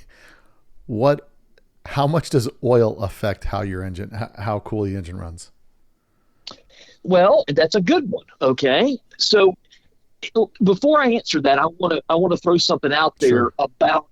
about the difference between oil temperature and cylinder head temperature and how they could not be more different from each other, and what makes each one of them elevate. So in all my testing, even just driving around before I even had gauges, I would notice that, cylinder head temperature was always greatly dependent upon load. If I was in the mountains going slow, I used to tow my Beetle behind my bay window bus through the Smoky Mountains and past cars going up grades, towing, and I would have 3 or 4 engines inside the bus. Oh, wow. But that thing that's the one I had CIS fuel injection on, where I took a Volkswagen Rabbit CIS system and put it on a Type 4. Yeah. This was almost 30 years ago. But before I had gauges, I would learn a lot of this stuff. So, ultimately, I learned that load was the biggest factor in CHT.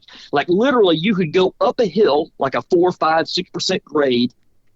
You'd see the CHTs go up sometimes 100 degrees, even a Beetle, okay? Wow. By the time you get to the top of that grade. But then when you get to the top of the grade, now the load has gone away and you're going down the other side. You don't have load anymore, but you have more speed. So now all the air is blowing the heat away from the engine. So the CHTs would drop back down. In a 2 or 3 mile range, you could see 150 degree difference in your CHTs in a spike. It would go up and then it would go back down. But once the oil temperature got up, it wouldn't do that. So like in a Porsche, they never put a CHT gauge in a 911. I've never seen it.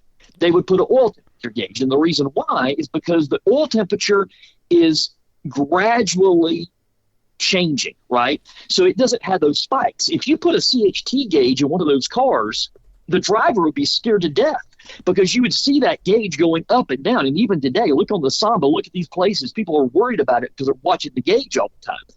I'm one of those people. Right. I don't get worried about it because if it blows up, I just figure out why and I learn from it. But at the end of the day, the reason why these cars didn't have gauges, 1, they were cheap. 2, they didn't want the driver to know all the bad stuff that was going on.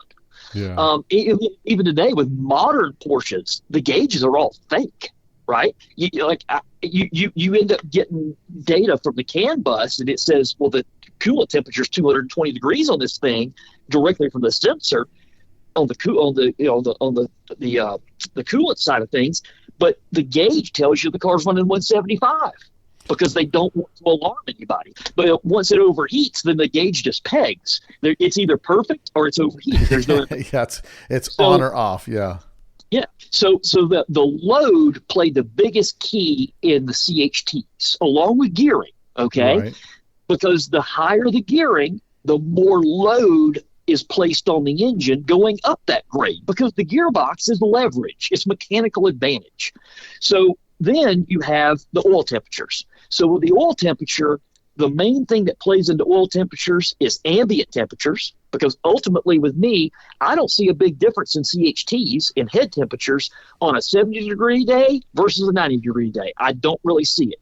The oil temperatures, absolutely. Sometimes it's almost a 1-to-1 difference. If you got a degree of ambient temperature in the same engine, same day, same car, you're almost going to see a 1 degree difference in your oil temperature. It's that it correlates that much. where CHT is not that way. We can also talk about temperature compensated CHT gauges and how most gauges are only accurate at 76 degrees. That's for another day, because in the winter, you might think your CHTs are running higher because you don't have a temperature compensated gauge. And it actually shows for every degree below 76, it shows 1 degree hotter. For every degree above 76, it shows 1 degree cooler. So that's another whole topic for another day about gauges. But with the oil temperatures, the ambient temperatures play into it as well as RPM. So one thing I see, if somebody builds a big engine and they have like a short ratio gearbox, right. For the drag, you're going to have oil temperatures you can't control. Your head temperatures are going to be great because you have a lot of cooling fan speed and you have very little load because you have a lot of mechanical advantage from that gearbox. The engine's not seeing as high a percentage of load. But the problem is your oil temperatures are excruciatingly high because you have the RPM. The RPM creates friction. The friction creates heat. The heat reduces the viscosity of the oil, which increases friction even more, which creates more heat. So you see, this is a huge catch-22. You're chasing your tail. So once the oil starts getting hot, it gets hotter easier. Then it loses viscosity. Then you lose pressure. Then the friction goes up. Then shear comes in. Once the oil shears, now your friction goes through the roof, and the oil is so heat-soaked that you can't cool it, right? Mm-hmm. So that's when that thermal overloading comes into play, and that's when you have the heat soak come into play, and you're not cooling that oil. At that point, that oil is done. When it's been that hot for that amount of time, you need to do an oil change. It's done. It's smoked. When you drain it, it's going to smell burned a lot of times, or it's going to be black because you've depleted everything in it that's for an anti-wear perspective. So going into oil from this, certain oils, certain synthetic oils, will run hotter in any air-cooled engine. Others don't run as hot. So my go-to has always been a semi-synthetic, and that's what I've when I developed my snake oil back in the day when driven oil first came out. It was Joe Gibbs oil, and I had my snake oil, and I worked with Lake Speed Jr. there, and we came up with all these different oils and tested 13 different ones, and spent so much time doing that. And some of those oils are still in existence. Like if you see the DT50 today, I developed the DT40. I developed that. XP5. XP9, those came to me as just regular old base stock oils that were formulas that had a number on them. The GP1, we developed that from the very beginning and had the idea with Lake to come up with that using the Pennsylvania crude that American Refining Group used in Brad Penn, and coupling that to the anti-wear package that had been used in the DT40 and DT50 oils. So ultimately that oil, like my go-to today, is the GP1. Not because it's made by Driven, not because I helped develop it, but because that oil consistently in any engine that I put it in gives me the best oil pressure and the best oil temperature that I'm looking for. So I recently had a customer that has a 356 with a Type 4 engine in it that I built 14 years ago. And he sends his car all over the world. He sends it to Italy. He goes on rallies here and there. I've built 5 engines for him. I'm building another one right now. And he has a 57 original Speedster with my engine in it, and he has this car called the Bad Egg, and it's a 62 356B that's an outlaw car. Oh, nice. Well, I built a 2270 for it in 2009. The last time I saw that car was 14 years ago. And he brings it to me because he wanted some of my new cooling system stuff, right? Where I've come up with this new backing plate, my new alternator stand that's all billet, and I've got another fan that I've come up with now that I'm doing that I haven't released yet. And he wanted a lot of that stuff. So the car's here, and I'm like, John, the fuel lines need to be changed. When's the last time you had this thing serviced? He's like, hell, I don't know. You did it. And I'm like, what? Because, yeah, you were the last person to work on this. I said, John, that was 14 years ago. I was like, you haven't changed the oil? And I got the text message. He came back and said, well, I've added some to it a couple of times. So this car literally went 14 years and went all over this country. It was shipped to rallies all over the world on one oil change. Oh, wow. So I took a sample of that oil, and it was the ET50 is what it was. The oil sample looks absolutely horrendous, but it's 14 years. And God knows how many. But he didn't change a spark plug. He didn't do anything to it. I think he said he had one clogged idle jet that amount of time they fixed on the road somewhere. But, ultimately, that's a huge test. If you can go 14 years and put oil through that, and it looks horrendous, but now I've changed it now. We'll see what happens. But 14 years, the oxidation level was crazy, all that. But ultimately, we can have another whole podcast. It would be good to get Bill Alexander on here and with Driven Oil, and maybe Charles Navarro from LN, because together we've developed a lot of this. And of course, Lake, now he owns Speed Diagnostics, where he does used oil analysis. That's the thing Lake's doing now. He moved on and did that after he left Driven and stuff. But we developed this from scratch. But what you learn is that there is just like in cooling systems, there's a trade-off for everything. And a lot of times with oil, for modern oil, like probably the worst oil you could put in one of these air-cooled engines, like a Type 1, is Mobil 1, because it won't shed heat. Now, like in a water-cooled car, no big deal. But I've tried it in air-cooled stuff, and the engine just runs crazy hot. Air-cooled motorcycle. I've got a bunch of old Hondas, right? 70s and 80s stuff. I got three-wheelers. I've got all kinds of different old Honda motorcycles. And if you want to burn your legs from riding a Honda motorcycle that's air-cooled, put synthetic oil in it. Just do it one time. You'll never do it again. And I did all different kinds. I used AMSOIL back in the day. I got one engine so hot that it just shut off. But I put the GP1 in there, which is a semi-synthetic, and that's in all my Hondas right now. And you don't have that problem. In all my air-cooled Volkswagens and Porsches, I'm running GP1 in all of them right now because it is a semi-synthetic. It gives you the best of both worlds, and you don't have that scenario where it wants to leak oil over the place. You put Mobil 1 in a Type 1 engine, you're going to have oil leaks you never heard of before. Now, is that because it just seeps? It's just thinner when it's not hot? Yeah.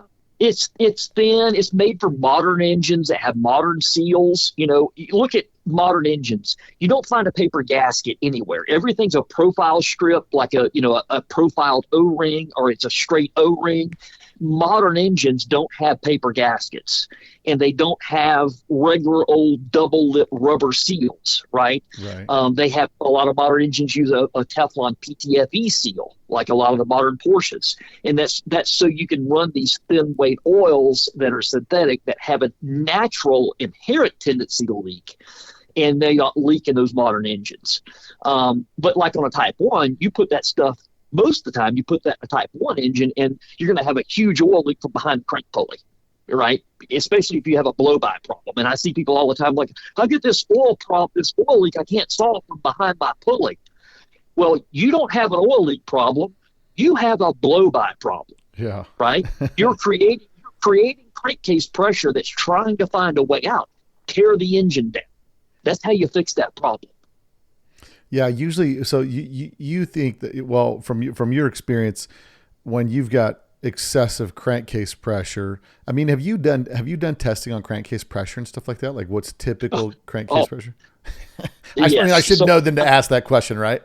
Well, I'm literally doing it right now. The engine that's on my dyno, my air-cooled dyno right now, is being done for that very reason. So this kind of leads down another rabbit hole that would be another podcast, right, or a book. So we've done a lot with nickel cylinders over the years, nickel silicon carbide. That's what you had in your 2615. Yeah. That's what the Metzger air-cooled 911s used for most of their run. But the problem is today that is a plating process, and it is a dirty process that requires a lot of acids, and the EPA has it on the hit list. And we know this, and we've known it for years. So we started working with plasma cylinders about 10 years ago. First, it was Sumibor, which was a process that's patented by a company called Orlicon. Then we moved on to PTWA, which is Plasma Transfer Wire Arc, which is a company called Flame Spray came up with that. It's a U.S. invention, and it was used in the Ford Coyote engines, and now Porsche uses it, Cummins uses it, and a lot of manufacturers have gone to it. So basically, a plasma there's a wire arc, but almost if you imagine big wire being laid inside of a cylinder, then it's hit with 400 amps and fused together and then honed. That is pretty much what this is. So we took a Nicky's LN cylinder that didn't get the Nicocil, and we laid this wire in it with this flame spray process. We hit it with a 400 amps, and then we honed it to the recipe that we've come up with. And that's what I'm moving to with all my engines. And I'm moving to that by this time next year. Every engine I build will be PTWA. And the reason why is because I want to future-proof what I'm doing. I don't want to, all of a sudden one day we can't do Nicocil anymore and I'm kind of up the creek without a paddle. Right. I want to already future-proof it, so I'm using the latest and greatest. So what that means is, starting about 10 years ago, and mostly starting in 2018, I started doing a lot of development with the Sumibor, which is a spray. So it's a little different than the PTWA. You can look up the differences between the two, Sumibor, Sumebore, and the PTWA. And we created the first Type 4 Sumibor engine. And it showed a lot of benefits, but there was some problems because the way you do it requires a lot of crazy fixturing. And then the company that did it really didn't want to work with us. And then we started doing PTWA, and everything about PTWA was better. And so now I'm doing test work, and one of the main things I'm measuring is the blow-by CFM. So with a engine with cast iron cylinders, if you get good ring seal, and I've done this back to back on the same engine, and I'm actually using a Type 4 engine to develop this technology for water-cooled Porsches that didn't happen, because it's so quick and easy to make changes. I mean, I can leave the engine on the dyno. The way I've got it configured, I can have the cylinders off this thing in 40 minutes, and I can swap rings. I can put cast iron cylinders on one side, Nicocil on the other, cast iron on the other side, PTWA on the other, Nicocil on one side, PTWA on the other. I can do PTWA on one side and Sumibor on the other, and then you can just change different fuel enrichment. You can change different things and then measure what the blow-by is. So I actually came up with a way to partition the crankcase so I could get differences in the CFM readings, the cubic feet per minute of blow-by, between the left and right banks, or overall. So that way, if I had different technology on one side, I could measure that versus the other side. Doing that was very difficult to do. Yeah. So ultimately, what I learned was, if you can get an engine to have less than 2 CFM of blow-by, you're doing really good with that engine full operating temperature and even partially overheated.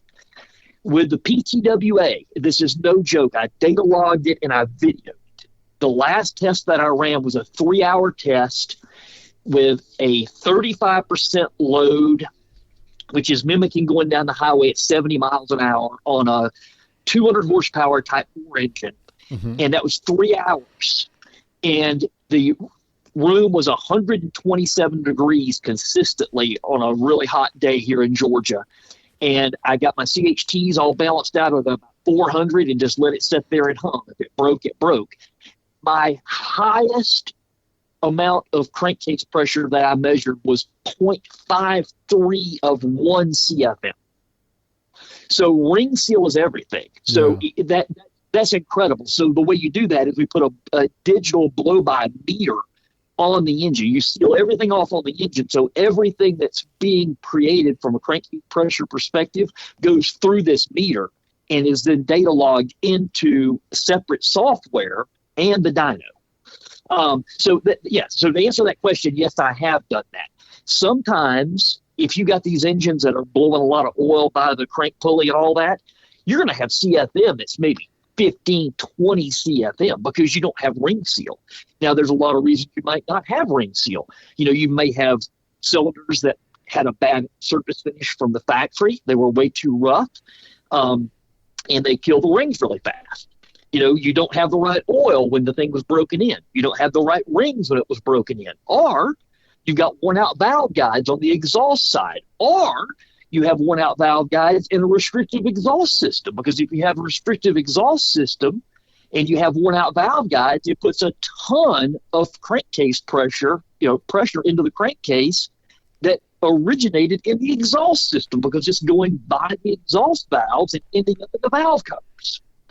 Yeah, there's it's everything is connected to everything else, right? It's like one of these things where, as soon as you find out where, because there's just the general consensus of like, well, big displacement engines have a lot more blow by because of the internal volume, you know what I mean? And you're just going to get that with big displacement motors. But there's a certain amount of blow by that's typical. It's on the factory engines, right? They have breather tubes and stuff like that. Yeah, but if you look at it, like the breather tube on, let's say, a 914 that had stock fuel injection or a bus that had stock fuel injection, that blow by was, it was encapsulated. Like you can pull off the crankcase tube on an engine that has stock fuel injection and the engine runs like crap, right? Because it's made to, the crankcase pressure is part of the fueling system. And modern cars are the same way. Another thing that I've done is I've employed air oil separators like modern cars have. I've come up with a kit now to do, if especially easy if you have programmable fuel injection on a Type 4 to encapsulate the entire crankcase system so it all gets recirculated. But we can only do that when you have very little crankcase pressure. So keep in mind, when I'm doing that test and I have 0.5 of 1 CFM on that PTWA engine, that's a 102 millimeter bore size. So that is the same bore you had on your 2615. Yeah. That's the same bore that was used on the 3.8 liter 993 RS engine, right? Yeah. The factory 993 is a 3.6, and then they went to a 3.8 with 102s. And so that's what this bore size is. So it's a huge bore. So that kind of defunks the whole thing about, bigger bores have more blow by. I will say that it's easier to make more critical mistakes with a bigger engine, especially with stroke, because if you have a long stroke crank and you have a short rod, and then you have a lot of excess cylinder to piston clearance, like a lot of people have to use with a cast iron cylinder to keep the pistons from galling in the cylinders and all that, then when you got that connecting rod down at the bottom of the cylinder, you have a lot of piston rock in the bore. And that piston rock will also lead to a blow-by problem. So this is where you have a geometry problem, where, people just don't think through the bigger engine. And I tell people all the time, you're not buying an engine from me, you're buying knowledge. The engine's free, because ultimately there's no wrong way to do this. And my way is not the right way. And the way I build stuff today is completely different than the way I did 20 years ago, because I've constantly tried to make the better mousetrap. And I learned, that some of those engines like yours is 25 years old. Yeah. It ran great, but it's so much better today because I've learned so much more and I've applied so much more. That doesn't mean every idea is good, because I've had a lot more bad ideas than good ones. But you can make an engine impossible to cool, impossible to oil, and impossible to have cylinder seal by just choosing the size of the components, or the gearing, or the cooling, or the exhaust. Yeah, that's... And another thing is, like, people automatically think, and this is a big deal today with modern fuel, they think richer is cooler. So they will throw a lot of fuel at the engine to cool it. That worked with leaded fuel.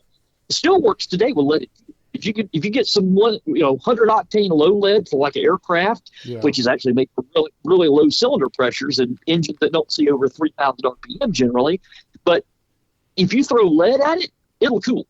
Your exhaust system will run out in no time like old cars used to, but it will cool.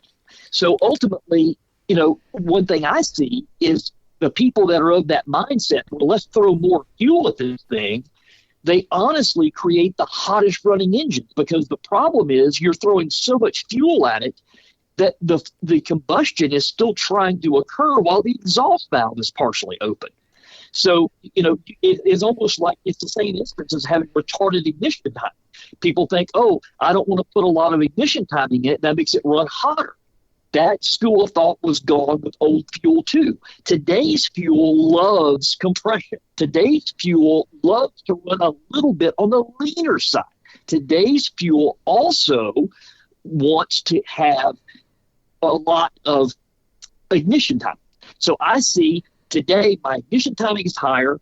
My fuel enrichment is higher because just the nature of the fuel. And I'm running compression ratios that are at least a point higher than I did years ago. Today, I very seldom build anything that isn't 10 to 1. Really? And my camshafts change with that, right? So I use a little bit more duration than I used to, but the engines run cooler. So they're running cooler on today's fuel because I'm building my engine more like a modern car. Okay, Google any modern car today, anything that's even 10 years or newer, you're going to see about the lowest compression ratio in anything 11 to 1. Anything. That's wild. Because the fuel likes that.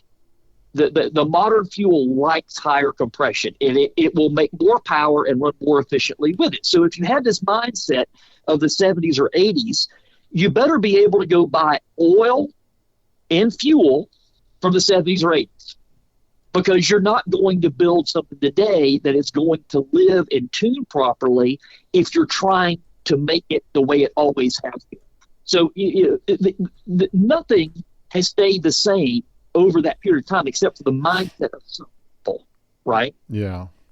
No, go back and look at the owner's manuals. Run SAE 30 oil, right? Yeah. Even go try to buy SAE 30 oil today. And let me tell you, whatever you buy, any straight weight oil you buy, other than the GP1, I worked with Driven, and we came up with a military vehicle oil for some of the World War II stuff and all this that's designed for a straight weight oil, right? Mm-hmm. And we had to do it because everything that you buy that's a straight 30 or a straight 40 has no anti-wear package. It's like horrible. It's like the worst oil you could buy, mm-hmm. right? But there's still people today, the manual says I got to put straight 30 in it.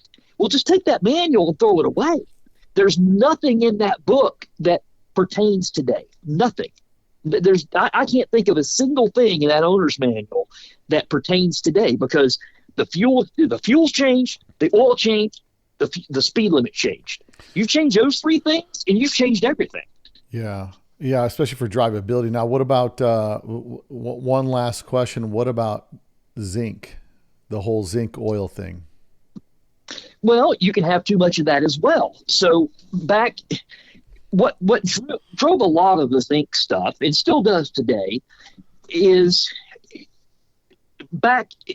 the first time I had a cam and lifter failure was 1998. Before that, I used to mix and match lifters. I had a filing cabinet drawer. It had a bunch of lifters in it. I could go grab any 8 of those lifters that matched and throw them with a cam, put an engine together, and it would live, right? Mm-hmm. And I used to build engines in a barn with a dirt floor. That's where I started this business. So ultimately, all of a sudden, that didn't work anymore. Right. And then, the internet was coming along and we see guys with flathead Fords that are having that problem. And then you start to see guys that just have regular old conventional V8s that are having this problem. And then all of a sudden, all of us are like, hold on a minute. There's only one thing that we're all sharing, and that's the oil. So at that point, that's when a major design change happened with oil. And that's when the detergency and the anti-wear package of the oil changed. So, and they knew that emissions were going to drive a lot of this. The zinc was killing catalytic converters, or it could. So ultimately they had to change that balance between detergents and the anti-wear package to create something that would still live, but it wouldn't kill your cats. So that's what led to a lot of it. So in the early days, people got around it by using diesel oil, right? But in 2007, that's when all this DEF stuff and all this started, coming into play, and they put particular filters on diesels. In 2007, even Rotella changed. You couldn't get that anymore that was worth a hoot. But there's still people today that use that thinking they're doing something. That oil is one of the worst things you could throw at one of these engines now, because it doesn't have anything in it that's made for this engine. But try to tell somebody that you can't do it because it's what they've always done. I hear this all the time. It's always worked for me. Well, the only thing that's not working here is your brain, because you're not seeing what is happening around you. And if it's still working for you, you're not paying enough attention to it. And that's going to piss a lot of people off. I'm just saying, you've got to be aware that everything around you is changing, and you have to conform to those changes. Right. But the zinc thing, that's what. So the thing a lot of oil companies did is they just threw more zinc at it. And that was a Band-Aid. That worked. But over time, we've learned that balance is critical between the anti-wear package and that detergency package, because you can have an imbalance of that, or the worst thing is you throw a zinc additive into it, right?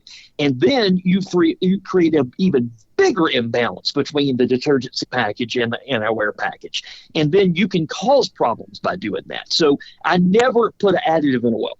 I go back to that thing. The only time I do it is never. I use an oil that has the proper amount of zinc and the proper amount of detergents, right? And I want to put that oil in a temperature range where it is most adequate, because you can over-temp it and kill the oil quickly. So and even viscosity, you see a lot of people just running 20-50 oil all the time or whatever, but you can get away with something thinner than that in some cases. But ultimately with me, I like to build my engines more on the loose side. So that's why I had to start making my own oil pumps like everything else. And, I like to run more open clearances than most people, but I also like to use certain kinds of coatings.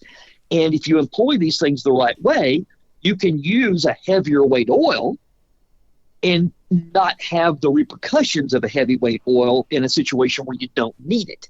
So everything it stays the same. Everything that it's a constantly changing environment, and every engine is a little bit different because the way they drive it, where it's going to be operated at. But yeah, the zinc thing, it can be a Band-Aid. Right. Just like viscosity can be a Band-Aid. You can have low oil pressure, and the first thing people do, I need a new oil pump. I need to put thicker oil in it. No, you need to correct the worn-out bearings, because the oil pressure loss comes from a increase in clearance and a reduction to the restriction of flow. So pressure is a measurement of resistance to flow. So if you're having low oil pressure, you probably don't need a new oil pump. You probably don't need thicker oil. You probably need new main and rod bearings. Yeah.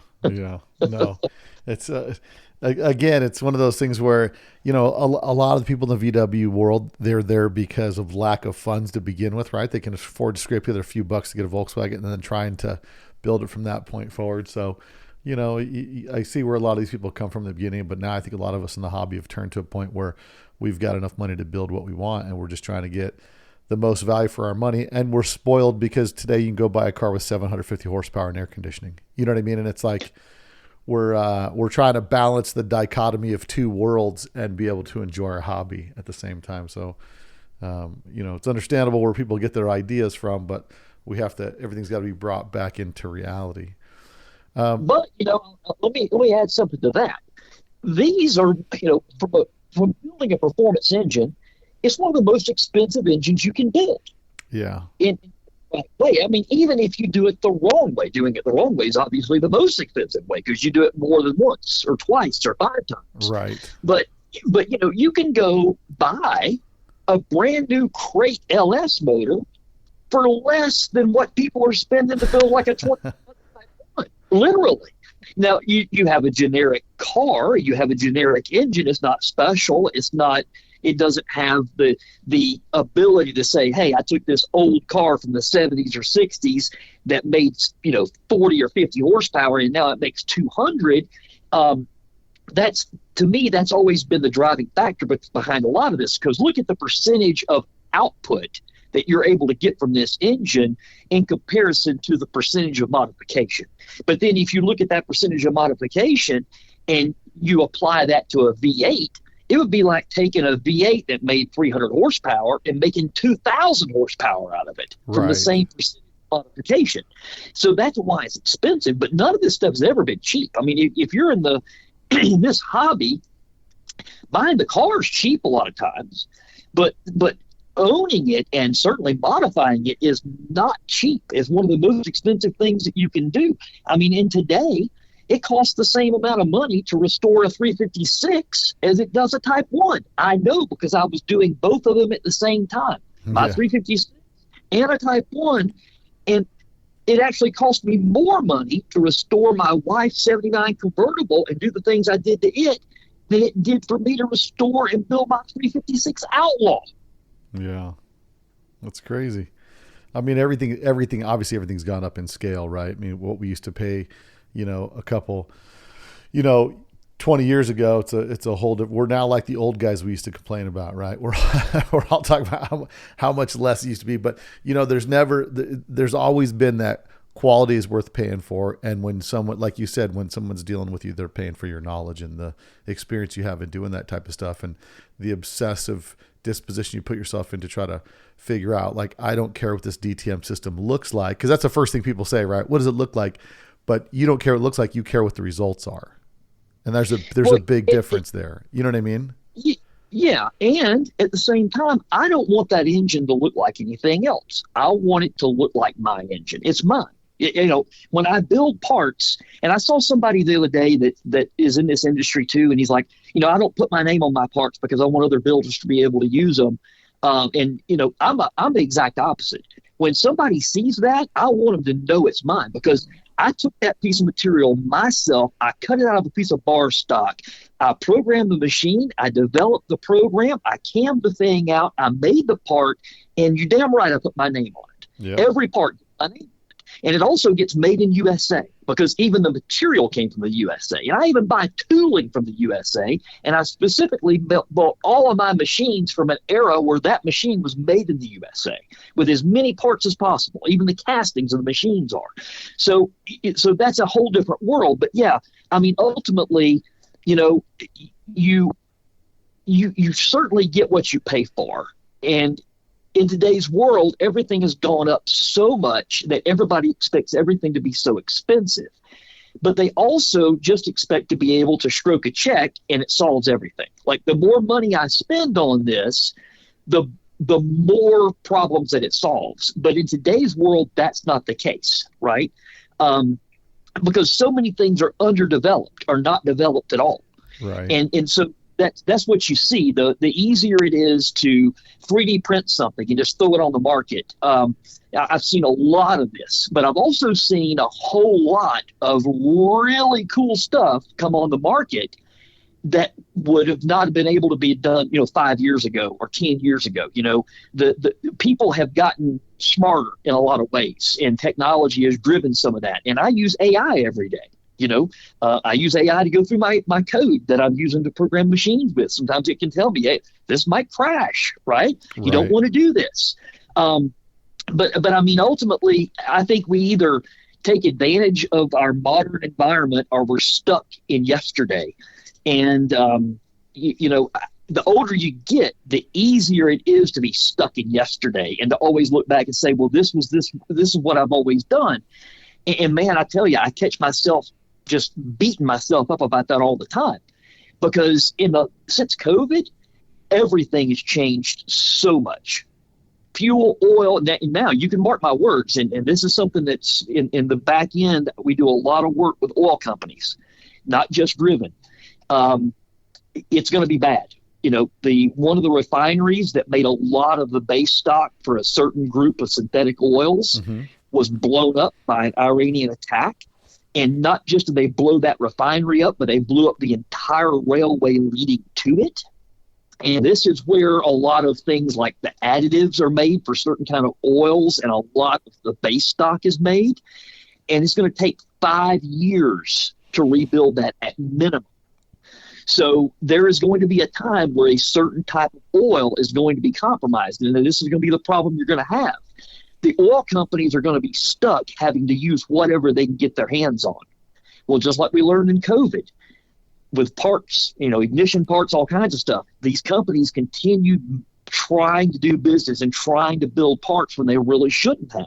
Right. And they created a bunch of junk that now parts that were made in the beginning of COVID up to about the end of 2021 is the worst time. Like even Porsche parts, like they have a date code on them.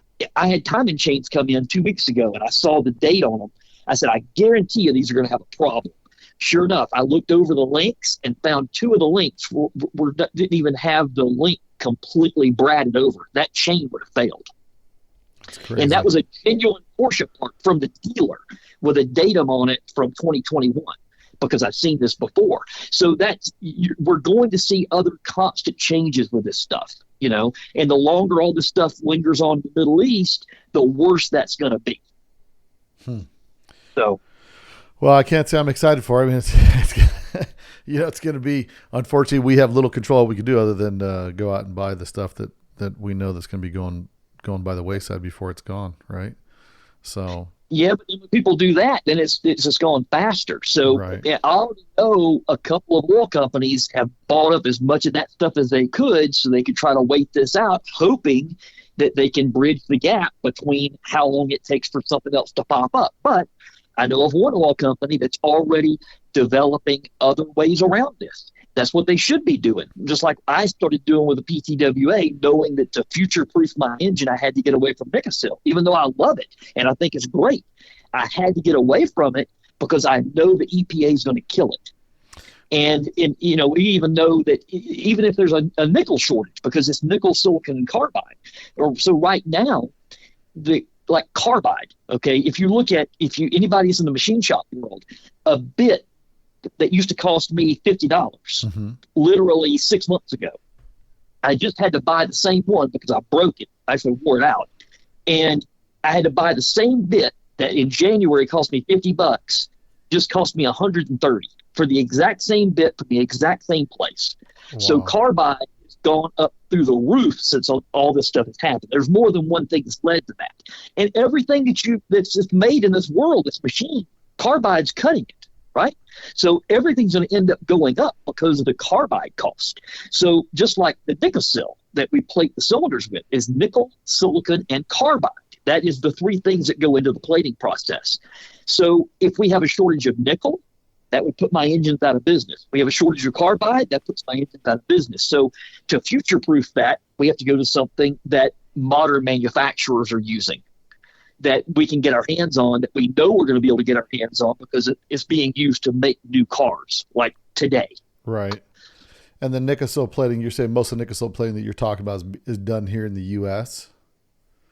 Well, yeah, because the Germans outlawed it years ago. So when Porsche got away from it, the reason they got away from it and went to Locasil or localized silicon or Alusil, which is even newer than that, before the PTWA stuff came out, because it's such a dirty process, the Germans, their form of the EPA is worse than ours from what I understand. So basically, that's why the Metzger Porsche engines were the only thing that used Nickel, during the era of the Boxster, the 996, and the 997. After that, things kind of changed, and they went to Alusil, then they went to the PTWA. But ultimately, the GT cars and the turbo cars were the only Porsches that still used Nickel during that time, and those were the most expensive cars, and they didn't make a lot of them. So they could probably squeak under that window of X amount of percentage of cars that they made were dirty or environmentally unfriendly, right? Where the other ones were friendly, so it kind of got them by.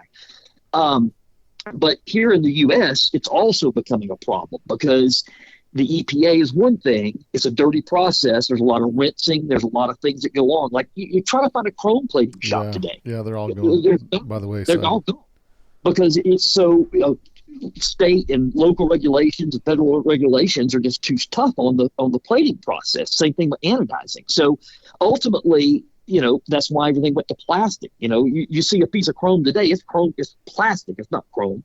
So with Nicocil, there were 4 companies that were doing it in the States. And the only thing that really utilizes it today is power sports. So, 2-stroke engines, snowmobiles, ski-doos, that sort of thing is the major thing that Nicocil is still used in. So ultimately, not very many automotive applications outside of Porsches did it. There was a few, but Lamborghinis and Ferraris had some Nicocil. Like my Mercedes 500e has Nicocil cylinders. It is a very rare car to have a Nicocil cylinder, but it was also built in the Porsche factory as a Mercedes, which was rare. They built those cars in the former 959 factory. They went back and forth from Mercedes to Porsche like 18 times during the manufacturing process. But so ultimately, the amount of shops that are doing it have decreased. So one of them went out of business last year. Another one had a fire. So currently there's only 2 companies in the entirety of the U.S. and one that I know of in Canada that can do Nicocil. And those people are having trouble with getting raw materials. And then I think at some point the raw materials they're going to end up getting are going to be lesser quality because if there's a shortage of nickel and they have to use something that's recycled or whatever, then you get plating and you don't know that. And sometimes they don't even know that because they got material that's bad. They don't know it's bad. They don't know where it came from. They're just getting it from a supplier. The supplier might not be honest with them. So I don't like that. I like to have control over the entire thing. So we do have control over the entire thing with the PTWA because the cylinders are honed at LN in a $300,000 Rottler, and we have control over the entire thing. So, ultimately, that's why I've done what I've done.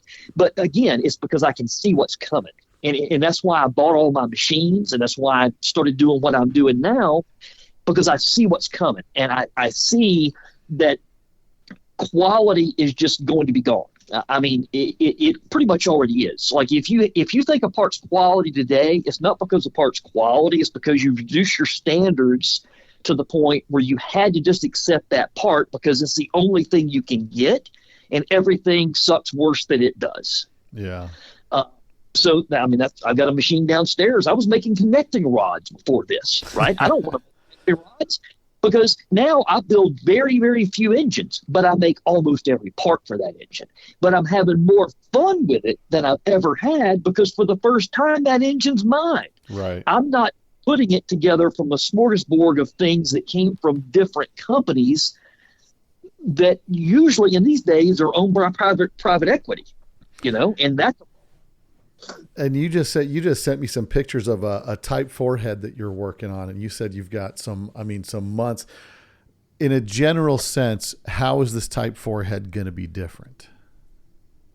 So I originally did that Type 4 head about the time that I built your first engine. Oh, really? And I took a stock Type 4 head, we welded it all up, I did crazy stuff to it, and I moved the exhaust ports to the side. Now, this was about the time that Fred Simpson, rest in peace, came out with, his the show head, SHO. Yeah.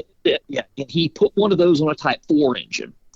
And he did that just for a drag race car. I can't remember who was running it, but it worked out really well. Oh, that would have been Rick Sadler. It would have been Rick Sadler's car. Well, like I said, one of 2 sets of heads I think that he made like that. Exactly. So it was kind of funny because I came up with this at the same time, and that's also the same time that a lot of the guys in Germany, like Rimmela and some other people had a Type 1 exhaust port, and they were doing stuff with all that. But I was like, you know what? I want to mix this with an angle flow. So I took the old, like the RevMaster angle flow idea, and if you look at that head I sent you the pictures of, I call it the tech sport head. So. Yeah. So I originally made that from a welded Type 4 head, and then I moved the exhaust port to the side, and it worked well, but it had problems because it was handmade. So over all these years, I'd always done manual machining, and I did a ton of my own machine work, but I didn't get into CNC stuff. And then over time, I got I bought one machine, that led to another machine, and I'm like, I've got to have a 5-axis machine because I want to make that cylinder head. So I bought a Haas UMC 5-axis just so I can make those cylinder heads and do them in house. And it's set in the 5-axis machine in the picture that I sent to you. So I've got almost 4 months of programming into it right now. After 3D printing this thing and all this, starting about 2015, I scanned it, the original head, and then I started reworking it, adding different fins in different places. Right now, that's what I'm programming is the fins and getting the fins where I want them to be. So the head cools is a real challenge, and that's why it's in the state that I sent you that picture of, because I'm having to program slitting saws to go around. It looks like a saw blade and a mill to cut those things and put a nice radius on them, because I literally can't get it in mill to go deep enough in there without chattering and it causing problems because it has to be so small. So there's a lot of work holding and fixturing that goes into this, and then a lot of tooling that goes into it. Sometimes a tool costs you $1,000 for something crazy like I've had to do with this. So, and then you can sit there all day long and do it in the program and simulate it, but until you start cutting it, you don't know if the tool that you actually got is going to work right or not. So I've had to have some tools made, and I've actually had to build a couple of tools from other tools, especially to get inside the exhaust ports and do some things to keep the flow up. So an example, like you talked about Type 4 heads having a weak exhaust port. I will totally agree with that. There are ways around it, like those engines you bought from me. I added lift to the exhaust side of the cam. I added duration to the exhaust side of the cam. And we did a lot of things with exhaust systems. Like I sent you the picture of that billet stub pipe that I made. Right. That billet stub pipe has picked up 15 CFM on my flow bench, just a stub pipe on the same cylinder head, because of the way I was able to go in and taper it. So if you look at that stub pipe, it's made in 2 pieces. And I made it in 2 pieces and welded it together in the middle so I could put a certain taper in it and I could flare it out. And you see it has that integral V-band at the bottom. That's part of the key too, to get the exhaust flow out of that port. So sometimes just what you bolt onto the Type 4 exhaust port can make or break the cylinder head. You can have a great flowing exhaust port, but you put a crappy exhaust pipe on it and now you just killed it. So, finding 15 CFM on an exhaust port, some people would say I'm lying about that. And the first time I saw 5 CFM from it, I didn't think it was right, to the point that I put another pipe back on it to verify my numbers were still right. Ultimately, the exhaust port location going to the side, like a Type 1, but me putting that at an angle, which is about 42 degrees, like an angle flow. A Type 4 head is very hard to get more than about 150 or so CFM out of the exhaust port at, let's say, 500 lift, right? Where a Type 1, you can get a lot more than that. The Type 1 exhaust port is far superior in stock form even, with supporting than a Type 1. A Type 4 is just because the location is better. From a cooling perspective and a packaging perspective, I don't think it's as good. That's a personal opinion. So by moving that exhaust port to the side and putting the angle on it that I have, now my exhaust port, I'm now flowing 85 to even sometimes 100 CFM more on that exhaust port with my head than a stock Type 4 head. But now I've actually got to the point where it's flowing too much. So my intake to exhaust ratio is off. So right now what I'm playing with is trying to get the intake to exhaust ratio better on the ports. But I won't know that this is all going to work out until that particular head is able to be tested on an engine alongside the hand version of it from 25 years ago. Well, it's interesting. I'm interested to see, the outcome of that. And when you said the head that you're testing, did you actually fabricate a head, an existing Type 4 head, and put a side port in it and all that stuff? The head that you're testing? Yeah, I'll send you some pictures of it. It had pounds of welding rods put into it, and there's been some other people that did something similar to this over time that I learned later on. About 2010, I learned about somebody else that had done the same sort of thing, and never did anything with it. It was just for his own race car, but it kind of makes sense. But when Fred did that with the SHO head, that's when I'm like, okay, well, yeah, I'm on to the right path, and I even called him and I'm like, hey, this is something I'm working on. And he goes, well, that's kind of cool that you adopted the old RevMaster, kind of platform to do that. Yeah. So. No, that's cool, man. Well, I mean, shoot, there's a lot, man. We could do podcasts for hours, so we're gonna have to come up. We're gonna have to do another one on some of the some of the other detail stuff with respect to the intricacies of different philosophies and theories on motor, because you've got a lot of time and rabbit hole chasing going through this stuff, and it'd be interesting to get your insight on so many other different topics that we've touched on today.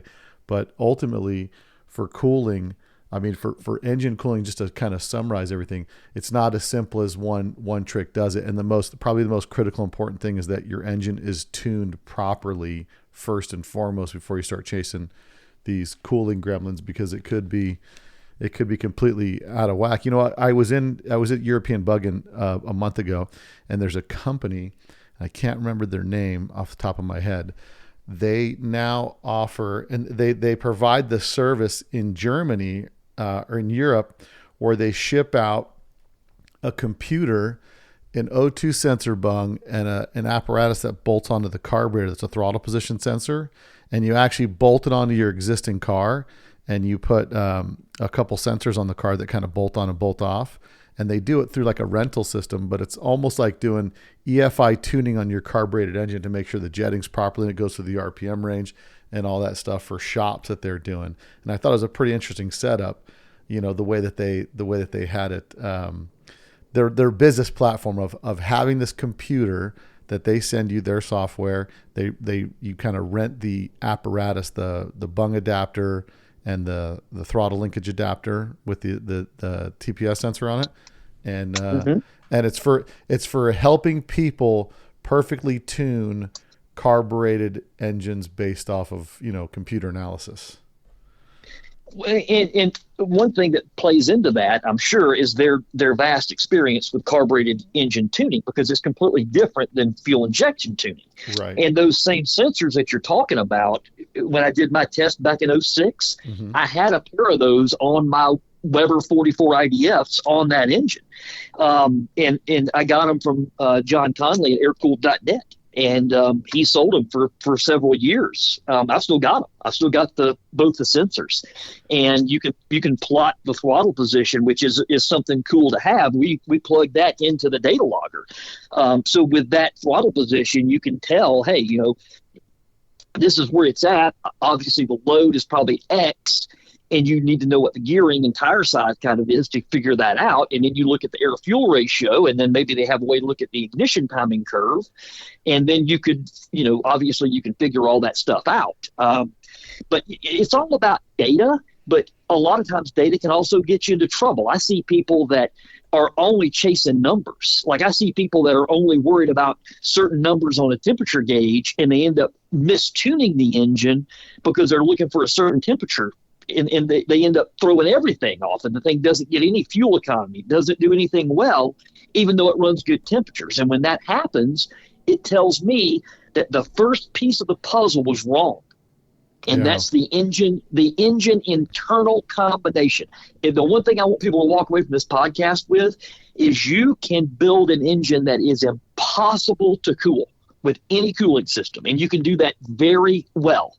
All you have to do is watch a bunch of videos and open up your favorite magazine and turn off your brain. Because at the end of the day, a lot of the stuff doesn't make sense if you actually engage your brain, if you understand stuff. Now, if you do this long enough and you play with enough stuff, you're going to learn what works. And that's that experience that can't be bought. But that's also the experience that can get you into trouble if you refuse to understand the fact that the fuel changed every year, at least once every year, and we have winter blend and summer blend fuel. Again, that's another whole podcast because the engine was completely different winter versus summer. There's only a couple of states that doesn't have a vast difference between a winter blend fuel and a summer blend fuel. So that throws a difference at it. I've got one car that I have to change the ignition timing on versus winter versus summer because I can tell when the fuel changes. And on the dyno, I can tell you when the fuel changes because all my settings are off. Every year, end of April, 1st of May, everything changes here with the fuel. So you can have, the cooling system, you can have the latest and greatest whatever. You can have a huge cooling fan. You can have all of this. Put the wrong exhaust on it, it won't cool. Put the wrong cam in it, it won't cool. Run the compression too low, and it won't cool, especially on today's fuel. You can get away with making a mistake and running too high of a compression ratio on today's fuel, and it not be as detrimental as being afraid and putting a too low of a compression ratio in it. So there's still a school of thought of the guy that bought a blue book one day and said, I'm going to run low compression. And I bought a blue book. I still got it. Right. And there's a lot of good information in there. Is 95% of it out of date? Absolutely. Okay. Just like everything else. I'm sitting here looking at the Delorto Super Performance Tech book. Right. I'm literally looking at that right now. I love that Delorto book about tuning the Delorto carbs that comes from CV Performance back in the day. Right. You can't buy those books anymore. But everything in it is wrong now, based on what I see. I run Delortos on almost every engine that I build. Actually, I do run them on every engine that I build is carbureted. And everything that's in there is tables for selecting jetting based on Venturi size and all that. It's all out the window. Every bit of that's wrong based on what I see in modern fuel. Because the fuel changed. That book was written in like the 90s, right? So all of it is completely way off base. Was it great information back then? Absolutely. Did I use it to build my first engines when I was a kid and get them set up? Absolutely. And it worked. Today, it would lead me down the wrong rabbit hole. So yeah, you can build an engine that you can't tune. And the quickest way you do that is set the compression too low, run too big of a cam, put too much fuel to it, and retard the timing. And that's what a lot of people do. They have this concept of more fuel makes the engine run cooler, less compression makes the engine run cooler. They put a bigger cam in it because they want it to sound cool, okay? Mm-hmm. And then they set the ignition timing, though it would have been the 1980s.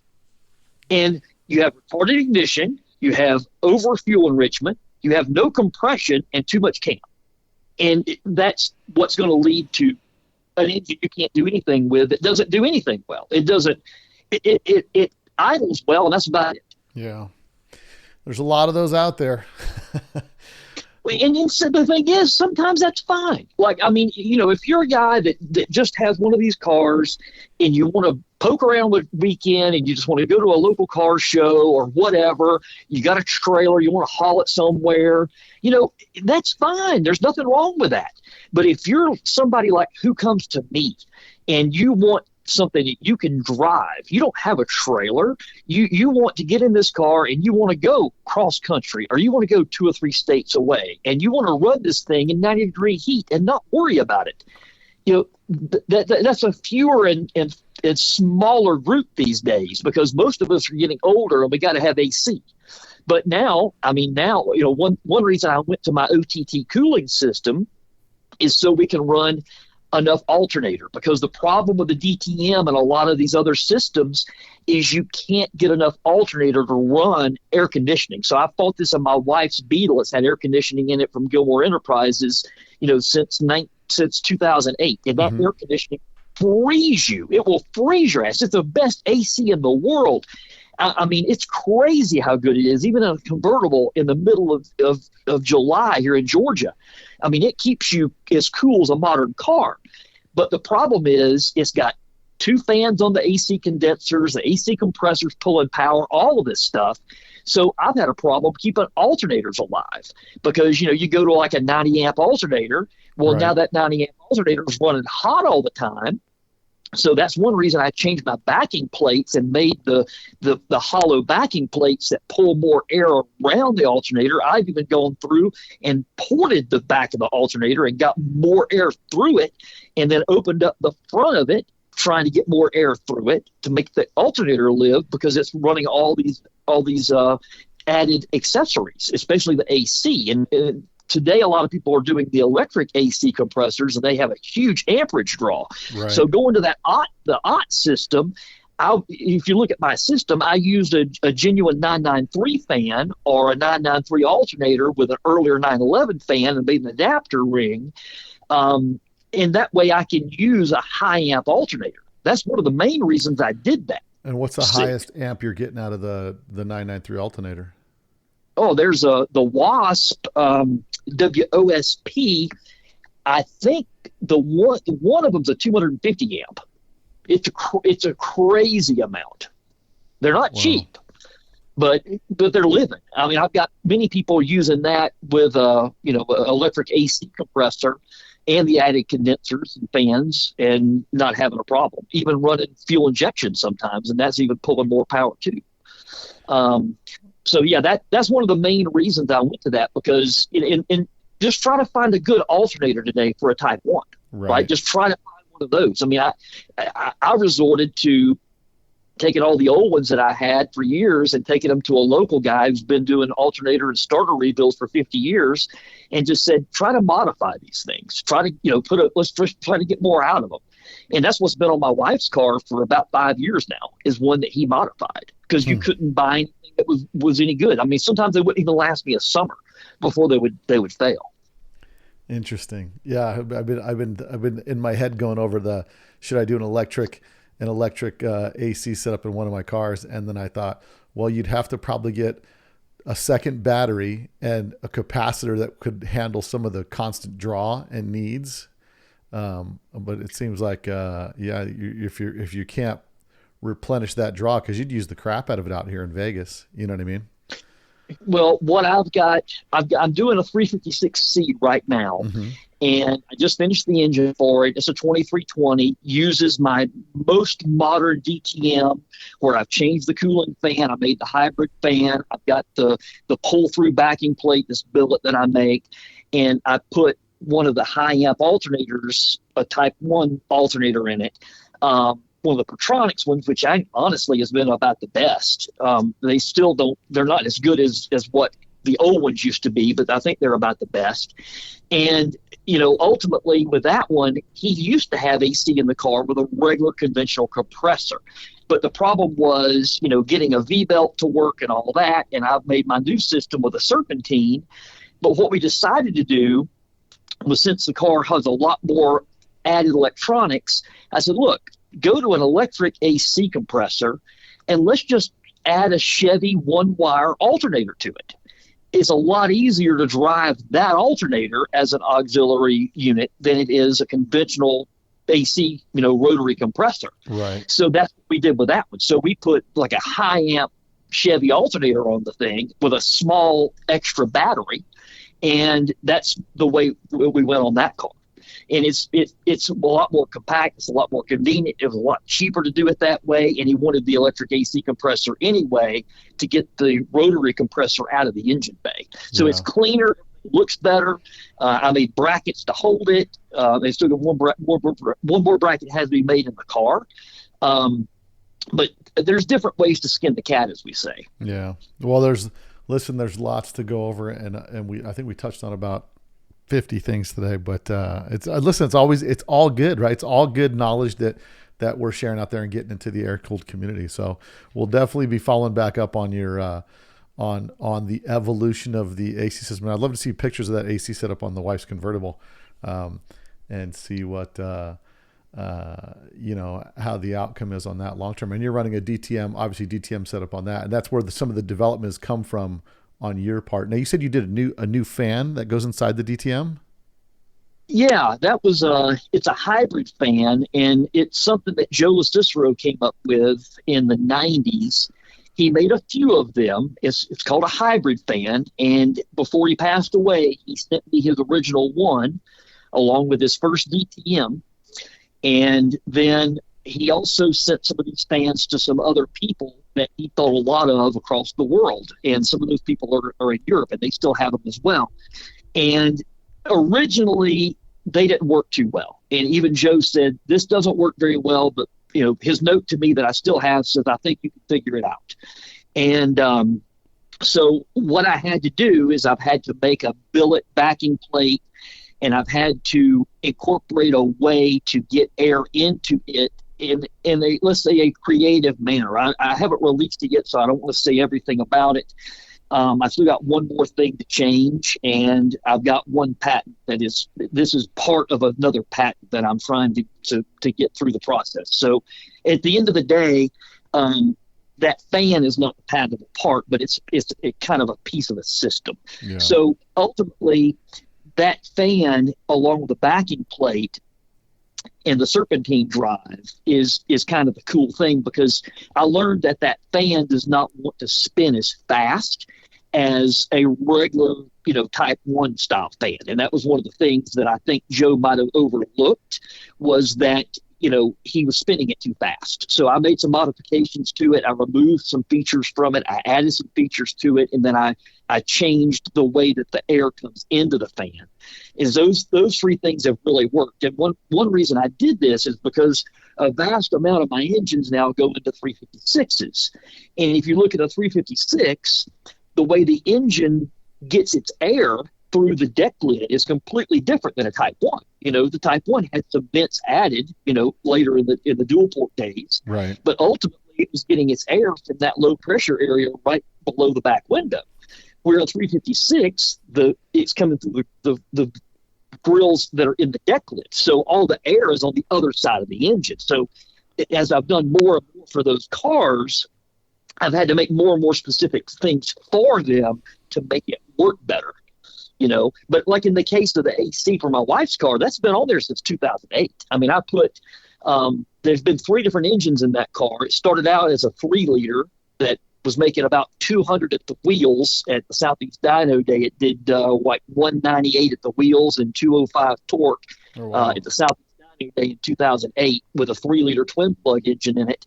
And then I added the AC right after that with the engine that's in the car now, which is a roller cam Nicky's engine that's got different heads and stuff on it, but it's been in there since like 2009.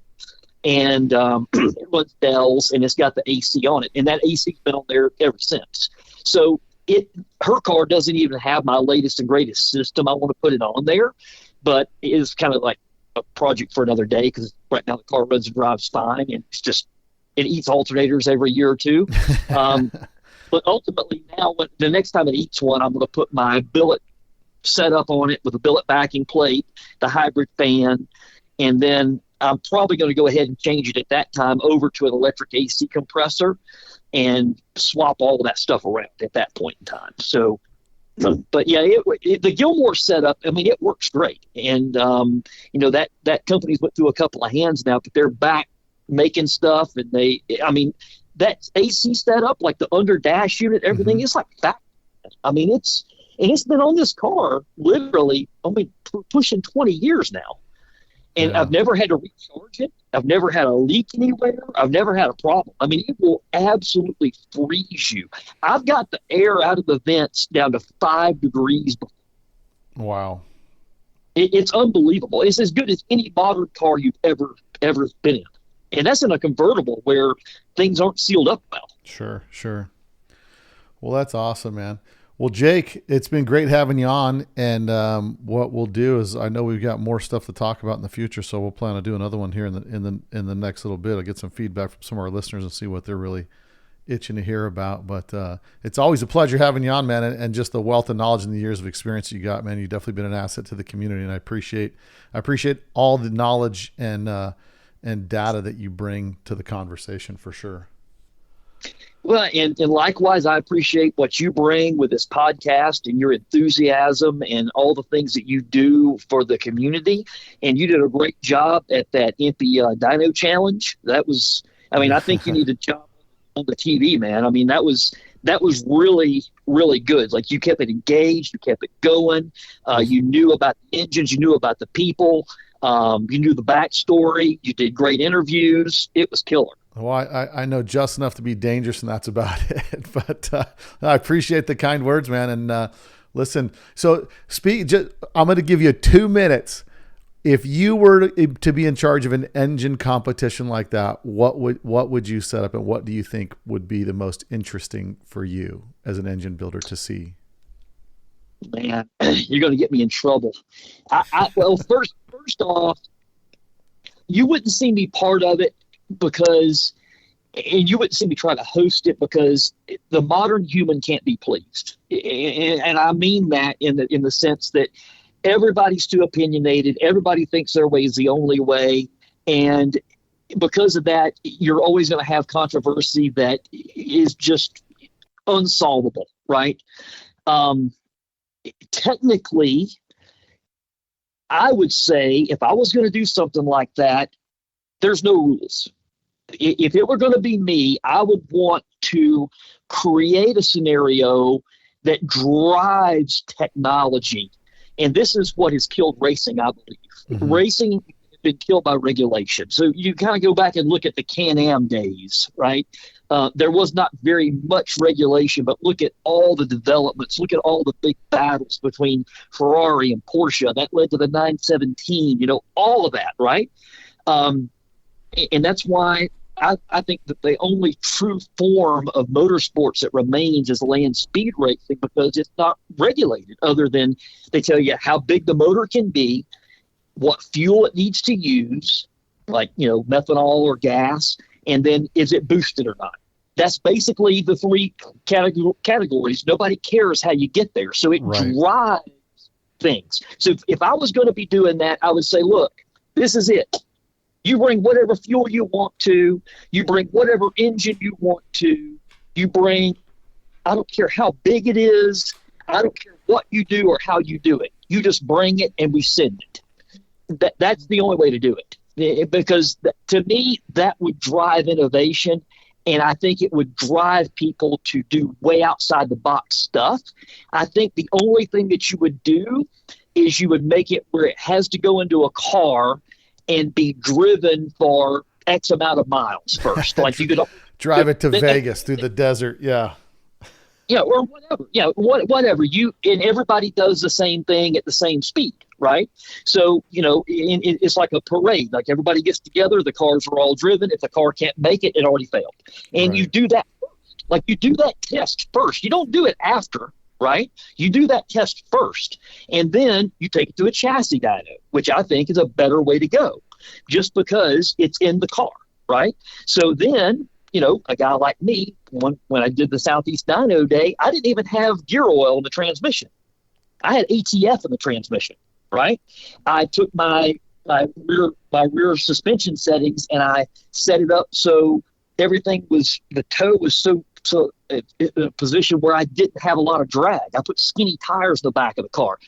I did all of this stuff to it because I was there to win. Right.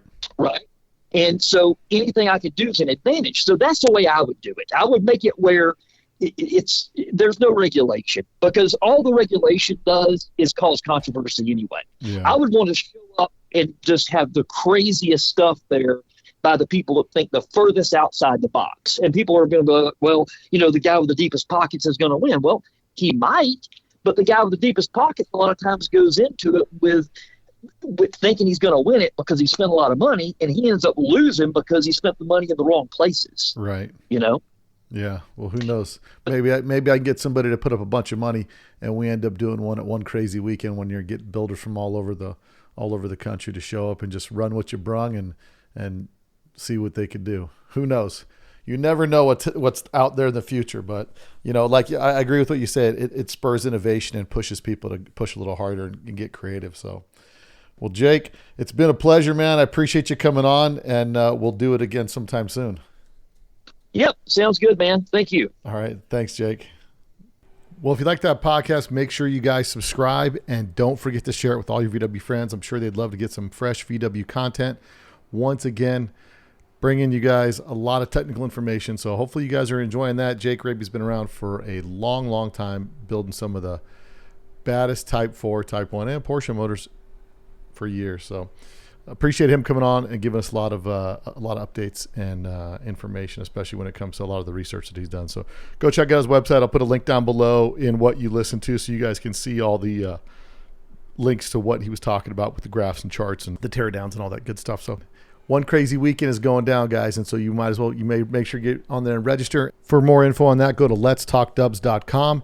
and click on the link that says One Crazy Weekend. As soon as you open it, there's a big bright thing that says book your room here. A lot of people are saying, hey, where's the link to book the room? It's right on the main page. So as soon as you click that link and you're on the One Crazy Weekend page, you'll see a link that says book your room here. Get your room booked. Get it all situated. And we'd love to see you guys out there. It will be the best time of your life, October 1st through the 4th. One Crazy Weekend this October. Don't miss it. And don't forget, America 250 this year. I've got T-shirts celebrating America's 250th anniversary on letstalkdubs.com. If you're looking for a new way to support your boy, go and pick out a shirt. They're limited to 250 in quantity, and we still have some left. So go ahead and check it out. And until next week, guys, later. You probably don't know that there's a new Volkswagen out that doesn't look like a Volkswagen.